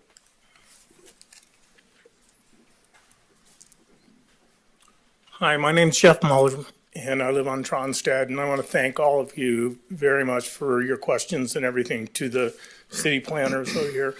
Two things that come to mind. Number one is the subject property that we've got up here. I don't see any changes from the last one. They've done a few more difference in sizes of homes. They've given us a boundary to try to appease us on the one side. But on the other thing that I haven't seen any changes is the city. The city over here is still taking the same stance. They want this subdivision to go in before any infrastructure is done. And I think the main thing that was pointed out by Chad and a few of you is that the infrastructure here is probably the most important for safety. We've got this subdivision that's going in is just a small piece of this whole puzzle of safety and what's going to become a huge problem for this area. Tronstad Road right now is becoming a collector road, main collector road, since Whitefish Stage and Rose Crossing, since they put in the light at Rose Crossing in 93, excuse me, everybody is turning up to try to go up to cross over to go to Highway 2. And there's been, as it's been said, many accidents that have been at that intersection already. One of the things that nobody's bringing up is the lines trying to cross Whitefish Stage Road at 8 o'clock in the morning on the east side was almost probably 30 to 40 cars the other day backed up trying to get across that road. They need to do something with that, that infrastructure right there. That is probably one of the biggest tie-ups in that area. Now, what people are doing is they're coming down 93 and they're taking a left on Tronstad Road so that they can get over to Whitefish Stage Road, take a right, so they don't have to wait in that line. So that's creating that line to get longer and longer. And now that you got Costco going in there, people are going to try to figure out all different avenues and ways of trying to get around this problem, this traffic problem that we're having, and they're just going to jam everything up. So if I know it's county over there, but the city's going to have to start working with the county a little bit to try to figure out how to get all this infrastructure in place before you start putting in this subdivision. I mean, this subdivision's 350 houses, and before it was 385 houses, and it was declined because of the density and the traffic problem, but density was one of them. So they come back and they do 350 homes. I don't see where that comes into play. It just, and it's not homes, by the way, it's lots. When they come in, they want to build this and they want to make this beautiful place. They're not putting their money into actually building.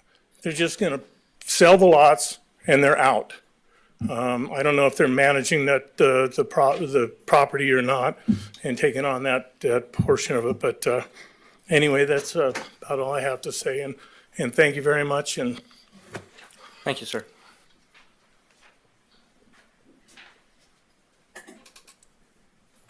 Yes, sir. My name's Dave Kopp. I live on Trostad.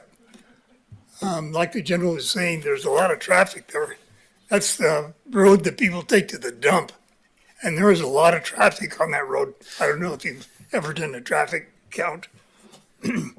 And the last time you put that little subdivision in there, and you made a right turn onto Highway 93, you're punishing the people that live in the area and use that road. Now we have to go all the way down to Rose Crossing or we can't make a left-hand turn and go towards town. You're talking about that traffic light. You said it's not going to be until the second phase. Hopefully the guy's going to put a bond up to cover the traffic light. I don't know if you guys require that. And also escalation causing that. And also for the fire department and the police and all that, does the city take over that? This would be city property, so you'll be taking care of all that stuff? Okay. And my last thing is, that's too many houses for that piece of property. Way too many. Hopefully you don't, agree to this. Kick it back to the county and let them, do it. Appreciate it. Thank you. Thank you, sir.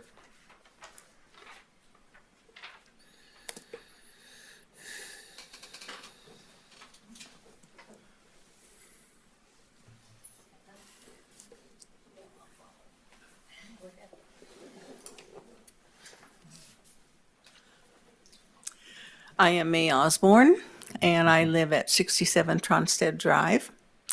And I just have to say, I am in total opposition to this, and I agree with all the statements that have been made. We have seen many, many accidents. My husband said he would not permit me to walk on Tronstead Road, and he would not permit me to cross the highway because he was much more concerned for my safety than the exercise that I was hoping to have. At any rate, the number of homes is not consistent with the area. I think we've all talked about that sufficiently. We have seen development all over this community that it is changing the complete complex and the total character of Kalispell or the Flathead. And I would like to see, we came here 39 years ago, I would like to see some of that remain, but we're running into the road rage, we're seeing the woke attitudes in so many ways, and that was not what Montana has always been, and hopefully could retain to some degree. Thank you very much for your time, for hearing us, for considering all the issues we have raised, and I really know, I don't want to see anybody losing sleep over it, but I think it's worthwhile losing sleep over because we have some major considerations to be concerned. Thank you. Thank you, ma'am.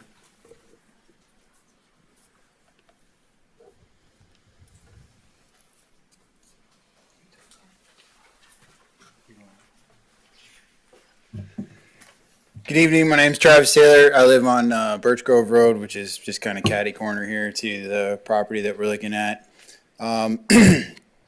As before, I am opposed to the subject property and the plan. I think the density is far too much for this area. It does not fit the character of the surrounding environment. And as others have mentioned, I mean, the previous one was rejected for density and safety reasons, and now we have, 30 fewer homes. That frankly seems silly to me. It seems like we're just rehashing the same issues with no real solutions. This road, it is dangerous in this manner, and adding this much extra traffic is only going to make it worse. And I haven't met a single person that doesn't realize that someday there's going to be houses on this property, and I haven't met anyone that said they absolutely don't want houses on this property. I think the density is the major issue that concerns us all. We want it to be done responsibly, and we want it to be planned well. And we have to plan for the future.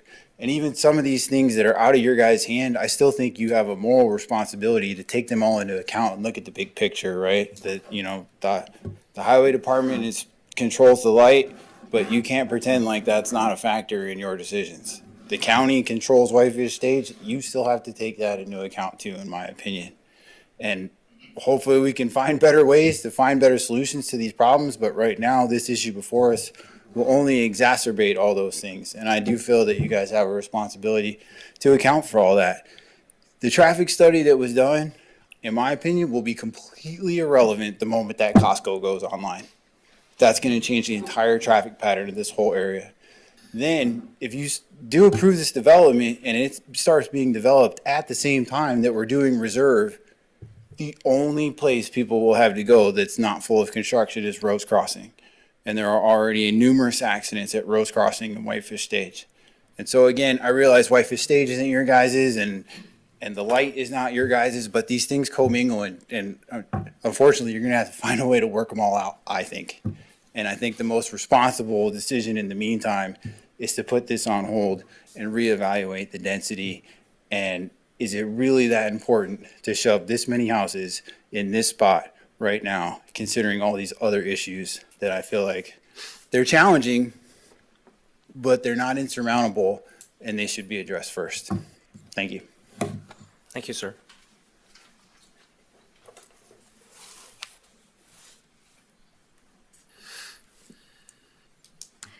Hi.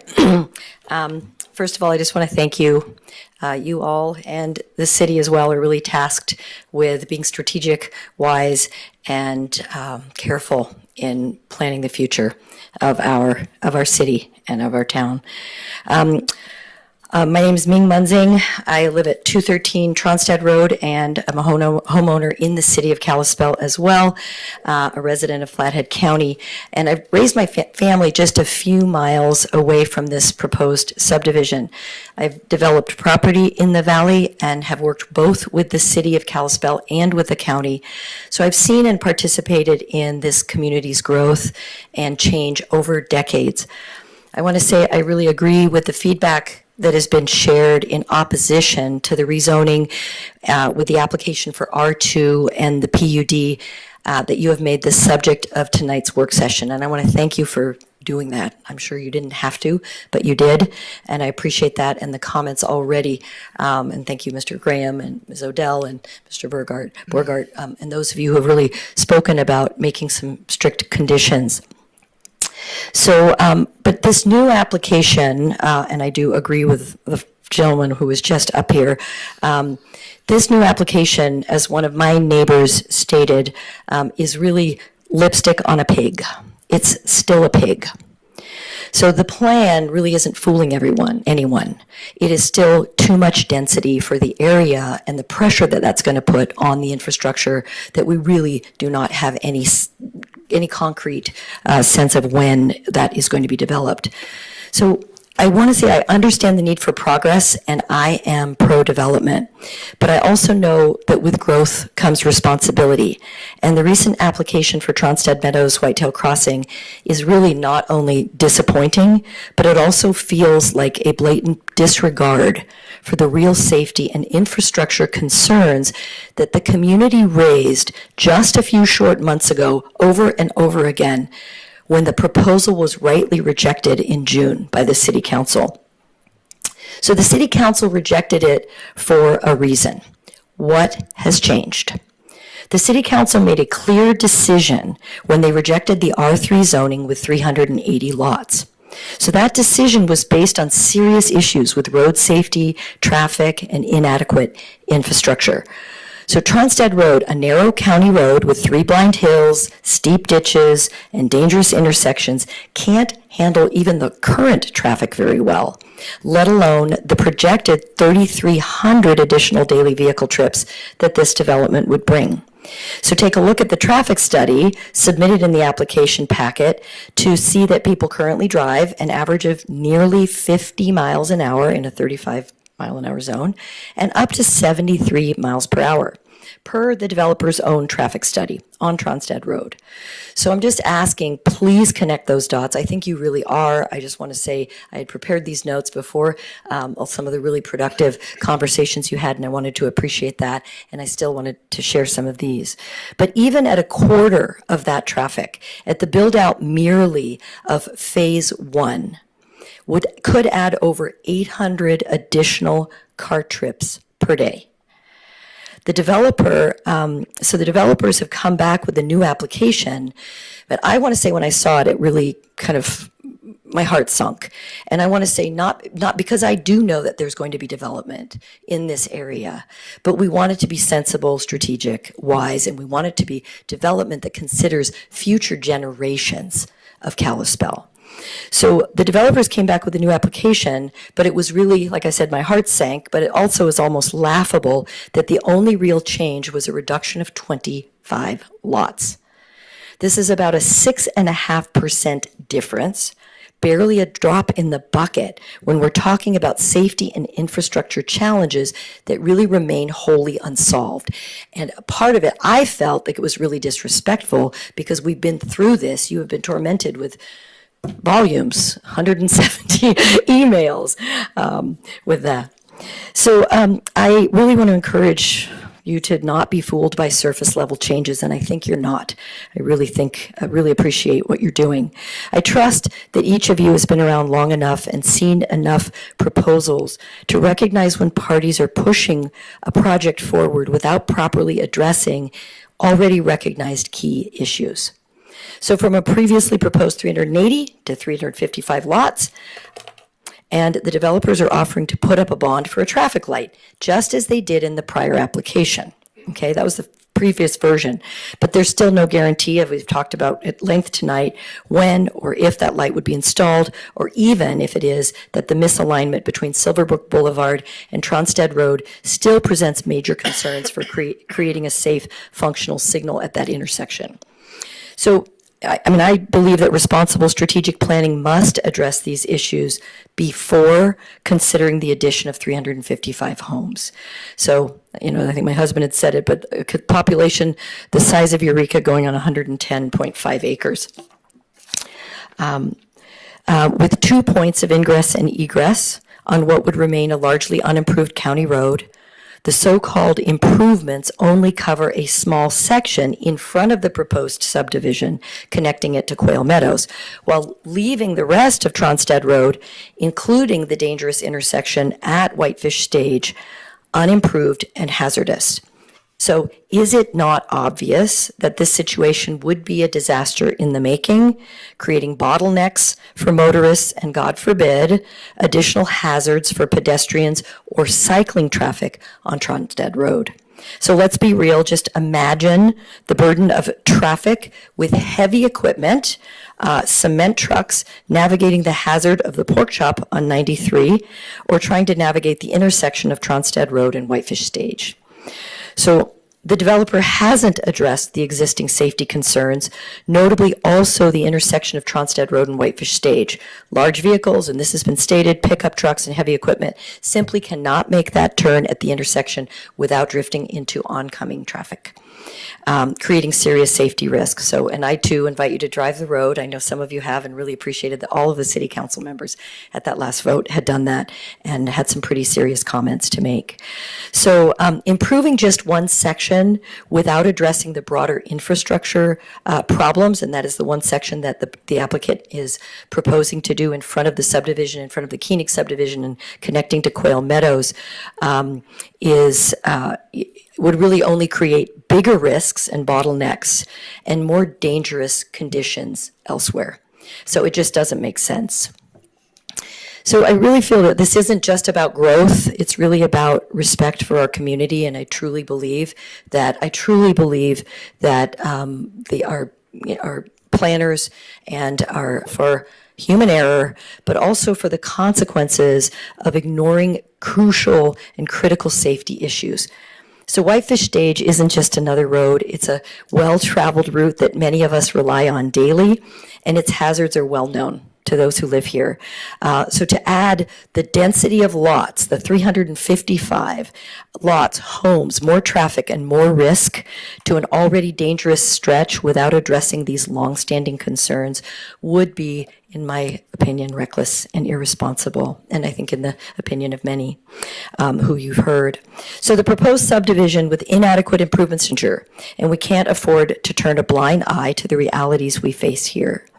Our community's safety must come first, and I urge you to make decisions that reflect the true needs and well-being of the people who call this area home.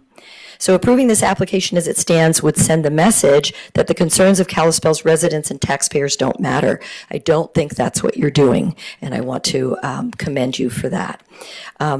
So as Kalispell's members of the planning board, your responsibility is, and I went to the website to see what's their job, and it said, and I quote, "The purpose of this commission is to improve the present health, safety, convenience, and welfare of Kalispell citizens and to plan for the future development of the community to the end that highway systems be carefully planned, that new community centers grow only with adequate highway utility, health, education, and recreational facilities, that the needs of agriculture, industry, and business be recognized in future growth, that residential areas provide healthy surroundings for family life, and that the growth of the community be commensurate with and promotive of the efficient and economical use of public funds." So the subdivision we've talked about has already drawn over 600 signatures on a petition in opposition and over 170 letters to the planning board and city council with a mass opposition for valid and consummately sensible reasons. Thank you. Thank you. Thank you for that.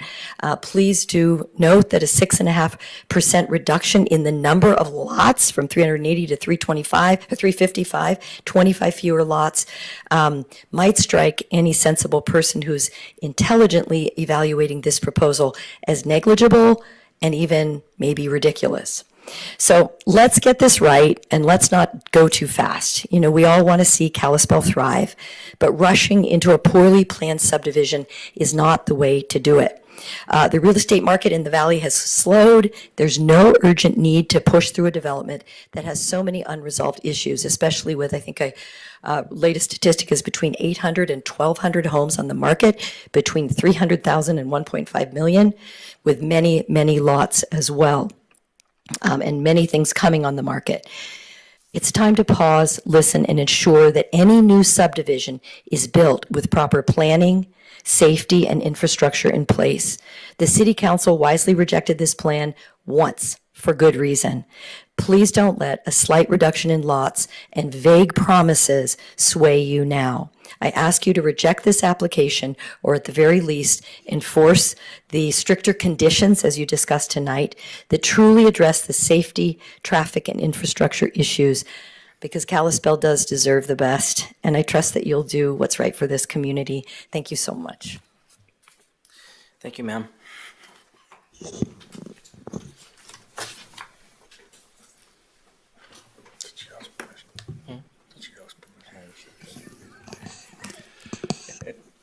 Good evening. My name is Eric Mulcahy, Two Village Loop Kalispell, and I'm representing the applicants on this particular subdivision. And Dan Elkan and Mark Taylor are in the audience. They're two of the partners.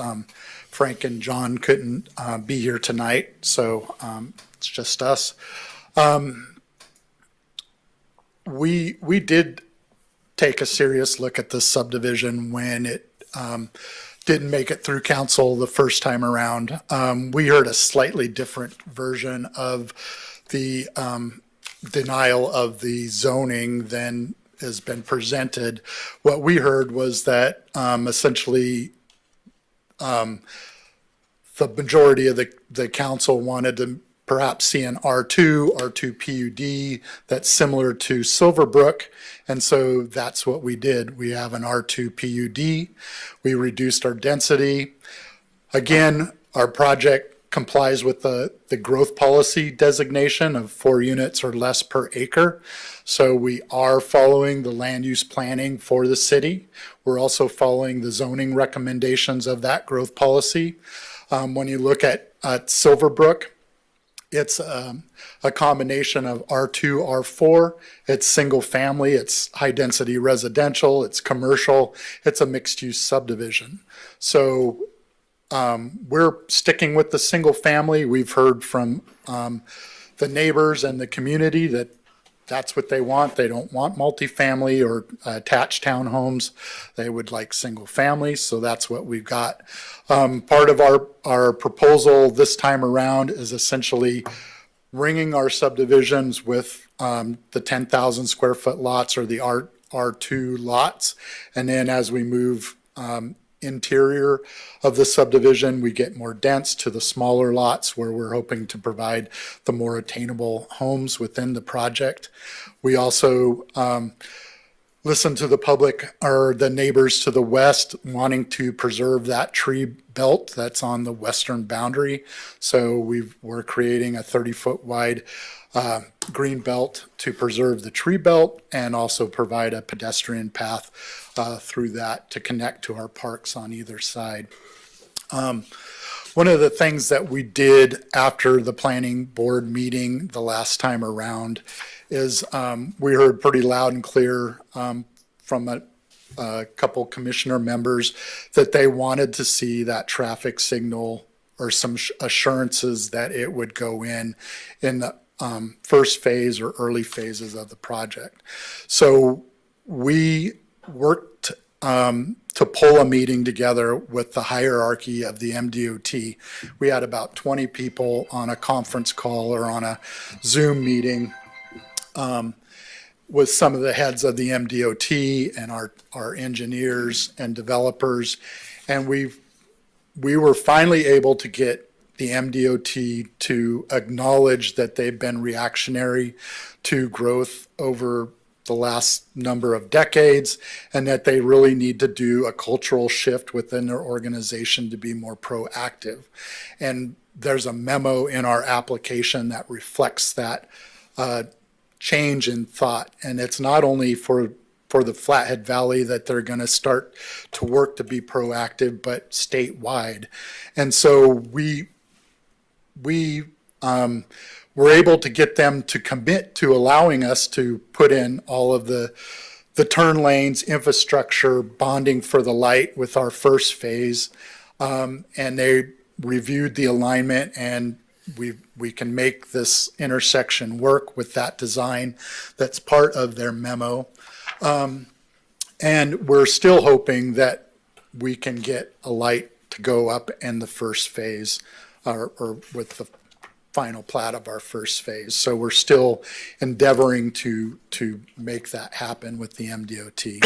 So we have taken a serious look at the comments from the public, the planning board, and the city council in this review or resubmittal. And so we hope you see those as well. And we're happy to answer any questions that you might have in this process or provide additional data for your hearing that you'll have next month.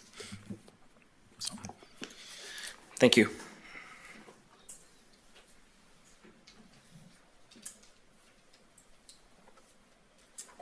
Hello.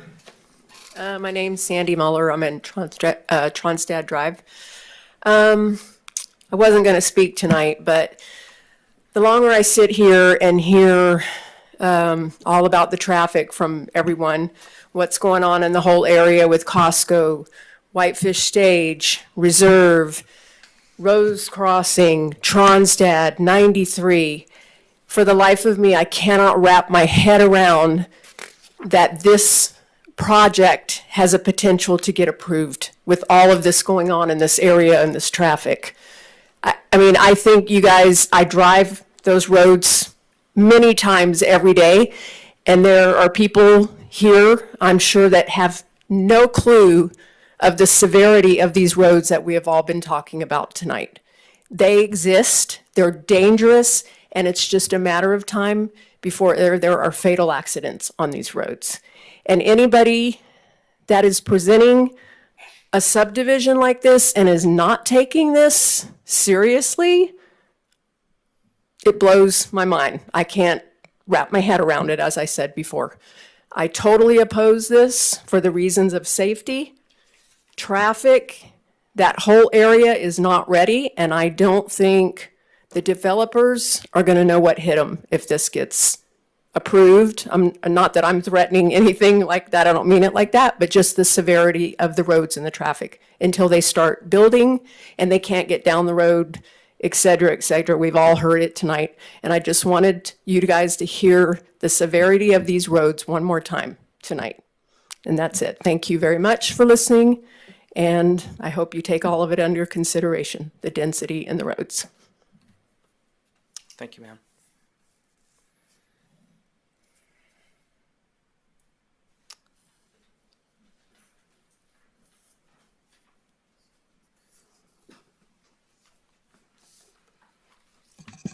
Good evening. For the record, my name's Mark Taylor.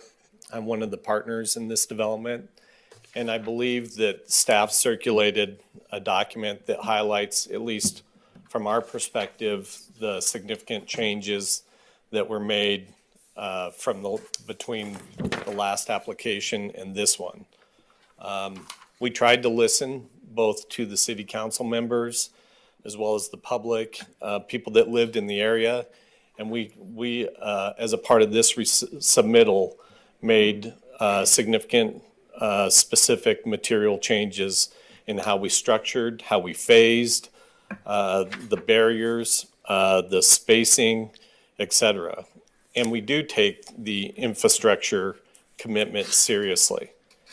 We are looking to invest, pick a number, $1.8 to $2 million of off-site expenses to improve safety issues associated with this development. I think that's pretty serious in terms of a willingness and commitment. I'm involved in other developments. I'm an attorney, and I think this is a serious effort. And I can tell you in lots of other instances, developers don't have to do what is being suggested here. I think what MDT has done has been a monumental shift in how they approach these types of developments. Historically, they haven't done what is contemplated in that letter that's in front of you. And if I might, Mr. Chairman, just looking at the letter itself, at the end of the second or the third full paragraph on the first page, I think it might provide some insight into some language or for you guys to think about, because MDT didn't actually use the words warrants in that document. They said the signals, poles, and cabinet will be installed when approved by MDT. MDT approval will be consistent with general accepted engineering principles and practices. They did not mention warrants. So I think they actually gave themselves some flexibility as a part of this process. Moreover, on the second page, at the top, it says MDT understands the importance of developing additional housing in the city of Kalispell, Flathead County, and the state of Montana. To that end, MDT is interested in partnering with the city of Kalispell, Flathead County, and neighboring communities to develop a plan for MDT roadways, and it went on from there. That is a monumental departure from being reactive to being proactive and wanting to engage city officials, neighborhoods, communities, et cetera. So I think even when this commission approved the previous version, we've made monumental changes for the betterment of the community, for the betterment of infrastructure. We've engaged MDT in a way that's never been engaged before, and we've been able to make, and we're willing to make commitments to infrastructure that frankly other developers just don't have to do. But we're willing to do that because it's the right thing to do. And so there'll be lots of additional conversations. We look forward to a continuing dialogue to address issues you all might have. And it's a process, right? So we look forward to the process. Thank you. Thank you, sir.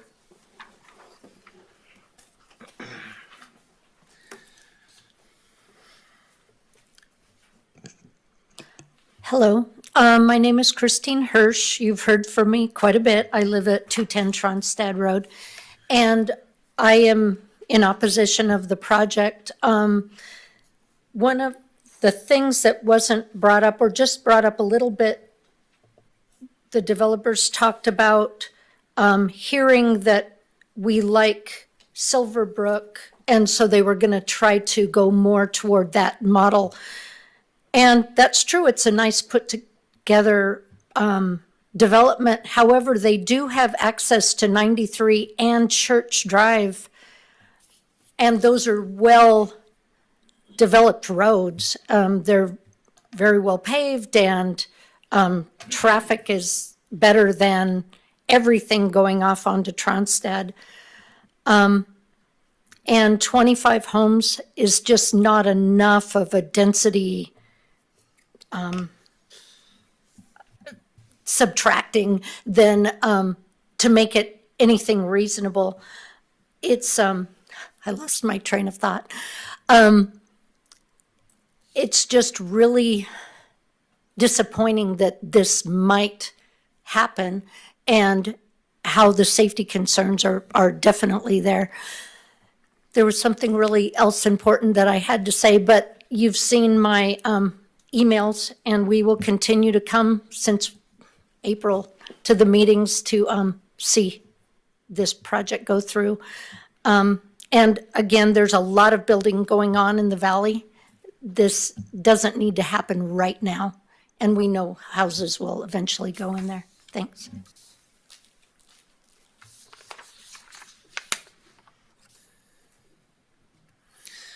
Any other public comment?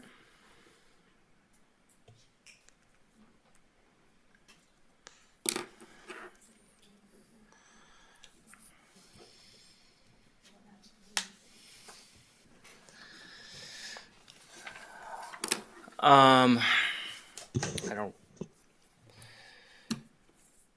Does the board want to discuss any more? Okay. Because I mean, we've heard a few things. There's just a couple of things I wanted to touch on from what I've heard. And I think one of the things that I heard a couple of times over and just now as it pertains to, well, there's a lot of other development going on. There's a lot of other construction. There's so many other subdivisions. There's, why does this have to happen now? Put it on hold. One individual couldn't understand how this is even being considered as something. And the reason for that is because you have private property owners going through a legal process to go and do what they feel is the highest best use for their property. It's a process. And so the city of Kalispell has nothing to do with that on the front end. They come and they apply to our planning department for this process. So when it comes down to there's already so many subdivisions going and stuff, we do not look at that. We're looking at what's right in front of us, what the developer, the applicant, the homeowner, whoever it is, comes to us. And if they're falling in line with what the standards are that the city has put into place, that's what we're judging. So I kind of wanted to touch on that, I guess. And then the other thing that I think is a really big thing, we touched on it during the report. The really big thing that they've done on this is there's a concession about ADU and duplex construction that they're not going to be doing that. And the reason why that's a big deal is because the Montana Supreme Court just ruled against was it the maid? They pulled the stay, right? They ruled against, so the injunction is no Right. longer placed, because the rules were going to go into effect January Right. 1. So So now, they pulled now the- they'll move forward through the legal system, and we'll see how that plays out. But as of now, ADUs are legal in every zone. So Silverbrook even could Right. potentially be duplex. The reason why that's a big deal is because you have an applicant right now willing to go through and say, we're going to forego that. Because right now, as it stands, any single family development can now go and at the worst case scenario, double. Single family can now be duplex. So that's a big concession right now for something like this, because if something like this weren't to happen later on down the road, there may be somebody comes in and says, no, I'm not going to do that. I'm going to take everything I can. So we need to go through and look at what we have here in front of us. That is what we're doing. We're putting all this stuff on the scales and trying to make a good decision for everybody. Now, I can guarantee you, I don't know if everybody leaves when this is done happy. I don't know. It's one of the bad things about our job, I guess. So I just kind of wanted to have a couple of those things to say before we close this one out and move into the next one that'll probably run us until about 2 o'clock. So, all right. So I guess everything's good. We'll be looking at, just like last time, preparing a staff report. It wouldn't include the growth policy amendment portion of the annexation initial zoning preliminary plat that the planning commission would consider. Likely the staff report will be similarly drafted as last time. Any additional findings and such, things that have been discussed, the planning commission could consider at that time based off of comments and make any amendments that they feel necessary to move forward. Because certainly as staff, we also have to consider there's a lot of comment about issues that are already out there. This developer hasn't developed anything, and there's already issues. It's not this developer's job to solve every issue in the valley, period. There's exactions, there's federal laws, so we have to stay in the realm of what their responsibility is to address safety concerns that may be associated with this development. So that's how we'll be proceeding, and then moving forward, the planning commission could take that dialogue from the public and any findings that you may feel appropriate and address it at that time. Sounds good. Thank you for coming tonight. If you want to stick around and have some more fun for the second item, feel free to do it. And I guess one more thing, because it got brought up, we put our staff report online the Thursday before the Tuesday night meeting. So there's no staff report that's been drafted for this. Staff's not hiding anything. We have the application. We'll start to prepare it. It'll be put on the website the Thursday before the Tuesday planning commission meeting for those in the public that want to review it. Thank you. Okay, our second item. Okay, so second item, it's Northlands Phase 5C. So this is an existing development. It's kind of the last phase that's going in on that property that we're looking at. It's south of 4 Mile Drive, which is up on the north here. You've got the bypass on the west of the screen here.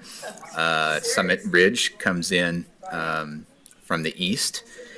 Would note here that the area to the west, immediately to the west, is currently part of the MDT bypass area.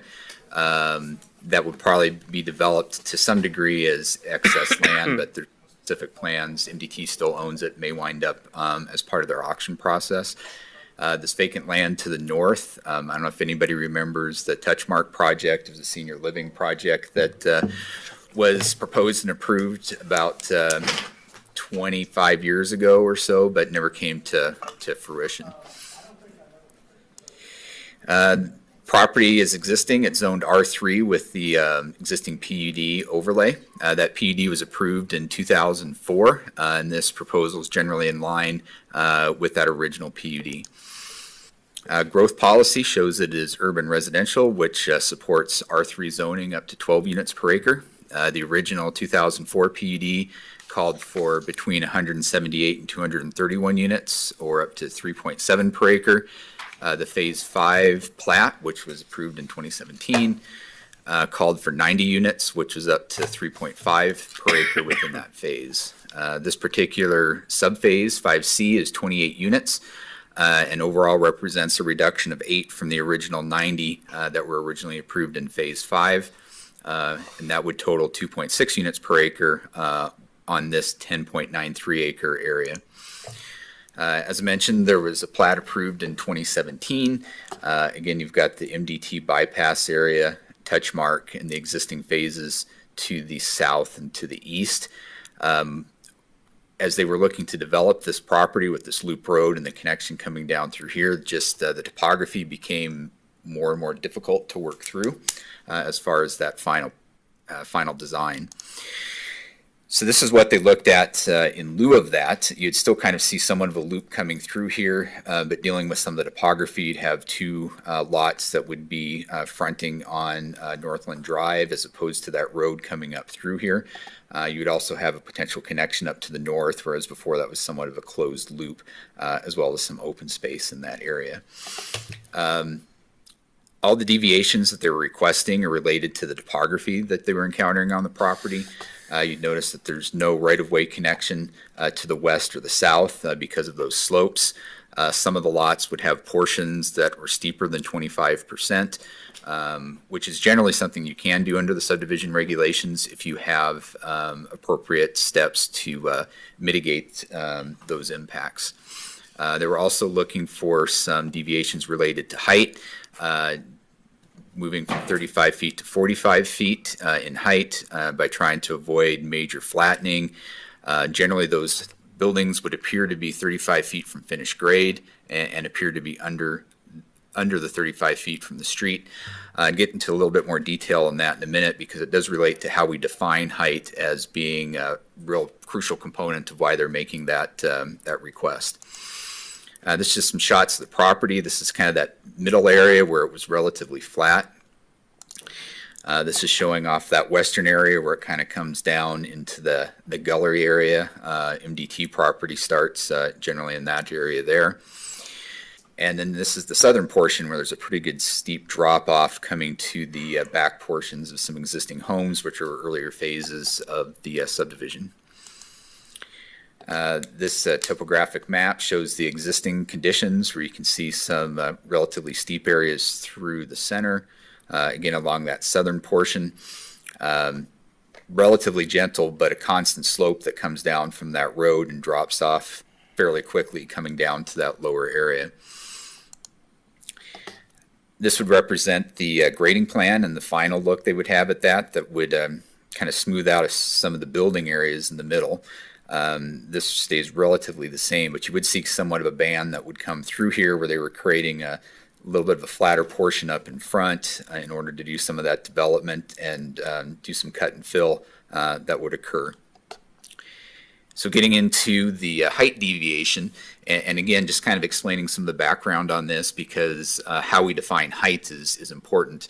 It's based on natural grade, not finished grade. And so if you've got certain slopes where you're doing cutting and filling, that technical calculation off of the original natural grade can throw off what it would look like in the end.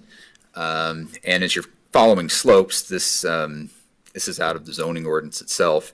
You kind of follow that 35 feet as you're coming up the slope. So it's not looking at it from the bottom of the slope, but it's following that grade, and that 35 feet kind of creates that building envelope as you're coming down.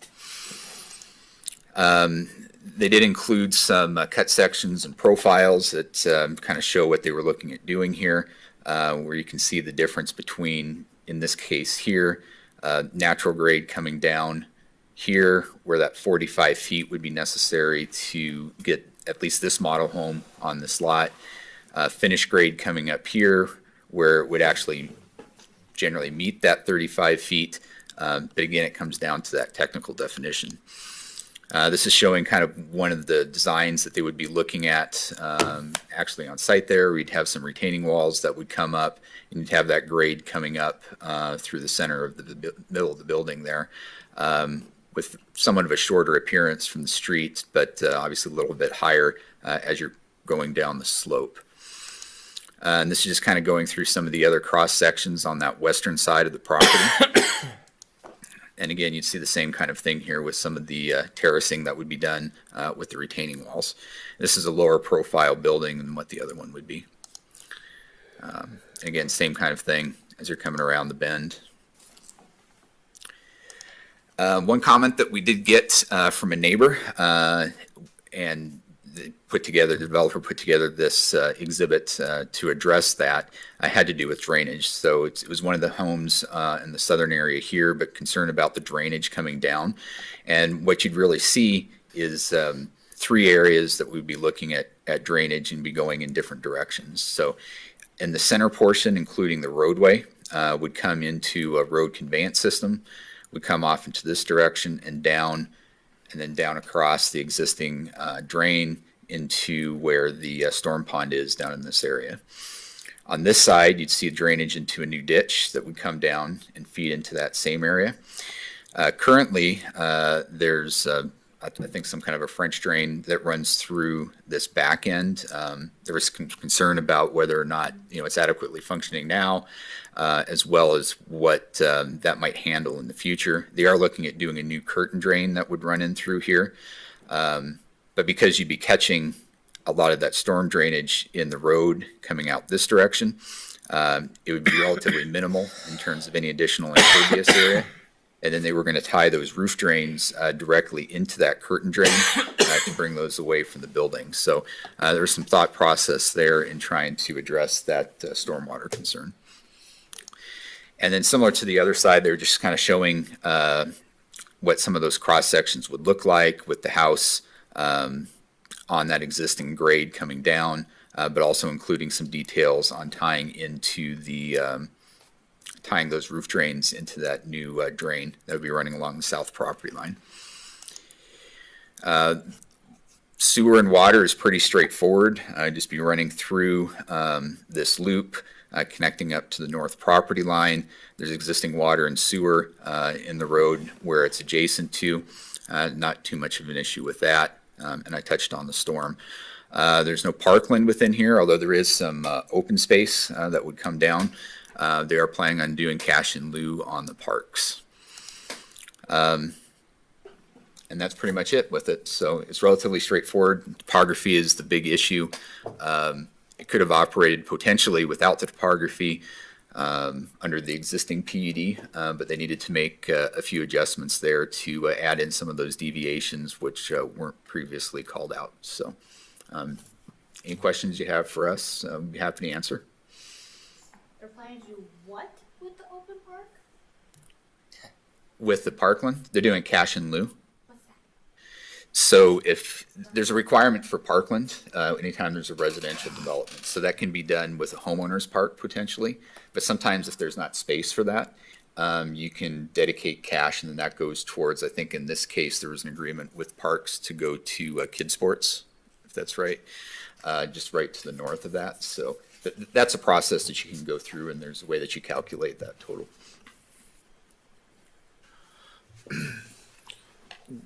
The only thing that I was going to ask, I didn't read through the whole application materials, but if it wasn't clear on that first map that you showed what the overall Northlands PUD included and what's changing, it'd be helpful if there's an exhibit in there that helps us understand what the change is relative to what has been approved.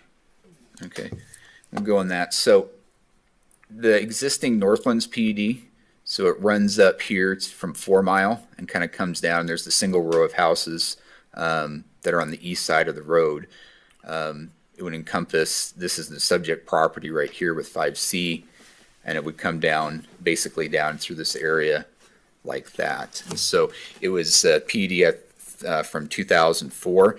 The primary deviation they did at that time was to allow, because at that point in time you couldn't do townhomes in the R3 zone, and that was really the main purpose for doing the PUD, was to allow townhomes as a component of the development in there, and really other than that there weren't any deviations. So when they had this, they did the phase 5. Let's go back here, and I can't remember exactly, but I think phase 5 incorporated most of this area down here and kind of ran up through that area. They had this plat, which laid out pretty well, but again, once they got into, because you know, you're coming through with more of a conceptual design with the preliminary plat, once they got into the specific engineering design, they ran into some of those topography issues, which is why, you know, they were tweaking it to this. But because those deviations weren't already incorporated in the PUD, they needed to come back and ask for those deviations. So really, it's not a new PUD, it's adding some amendments to the PUD to specifically address this area on that hillside. Yeah, what I'm asking is, when we had the same discussion on the north side of 4 Mile, it was a little confusing what the existing approval was with what they were then coming in. We had this 2-3 months ago, and so if we could see what the original phasing plan was for Northland, the overall phasing plan, and then zero in on what they're asking a change. That's, I guess that's all. We'll add that in as part to the staff report on that. But ironically, that original PUD called this area out as future housing. It didn't really have any specific plan. So really that previous preliminary plat that PJ showed is the most recent kind of approval we had for this area, because the PUD had a much larger area and it came in with a plat in a smaller area, and this particular area just showed future residential development. That's all it said. So there really is not a lot there other than we could kind of show how it fits into the whole thing now. That was a long time ago.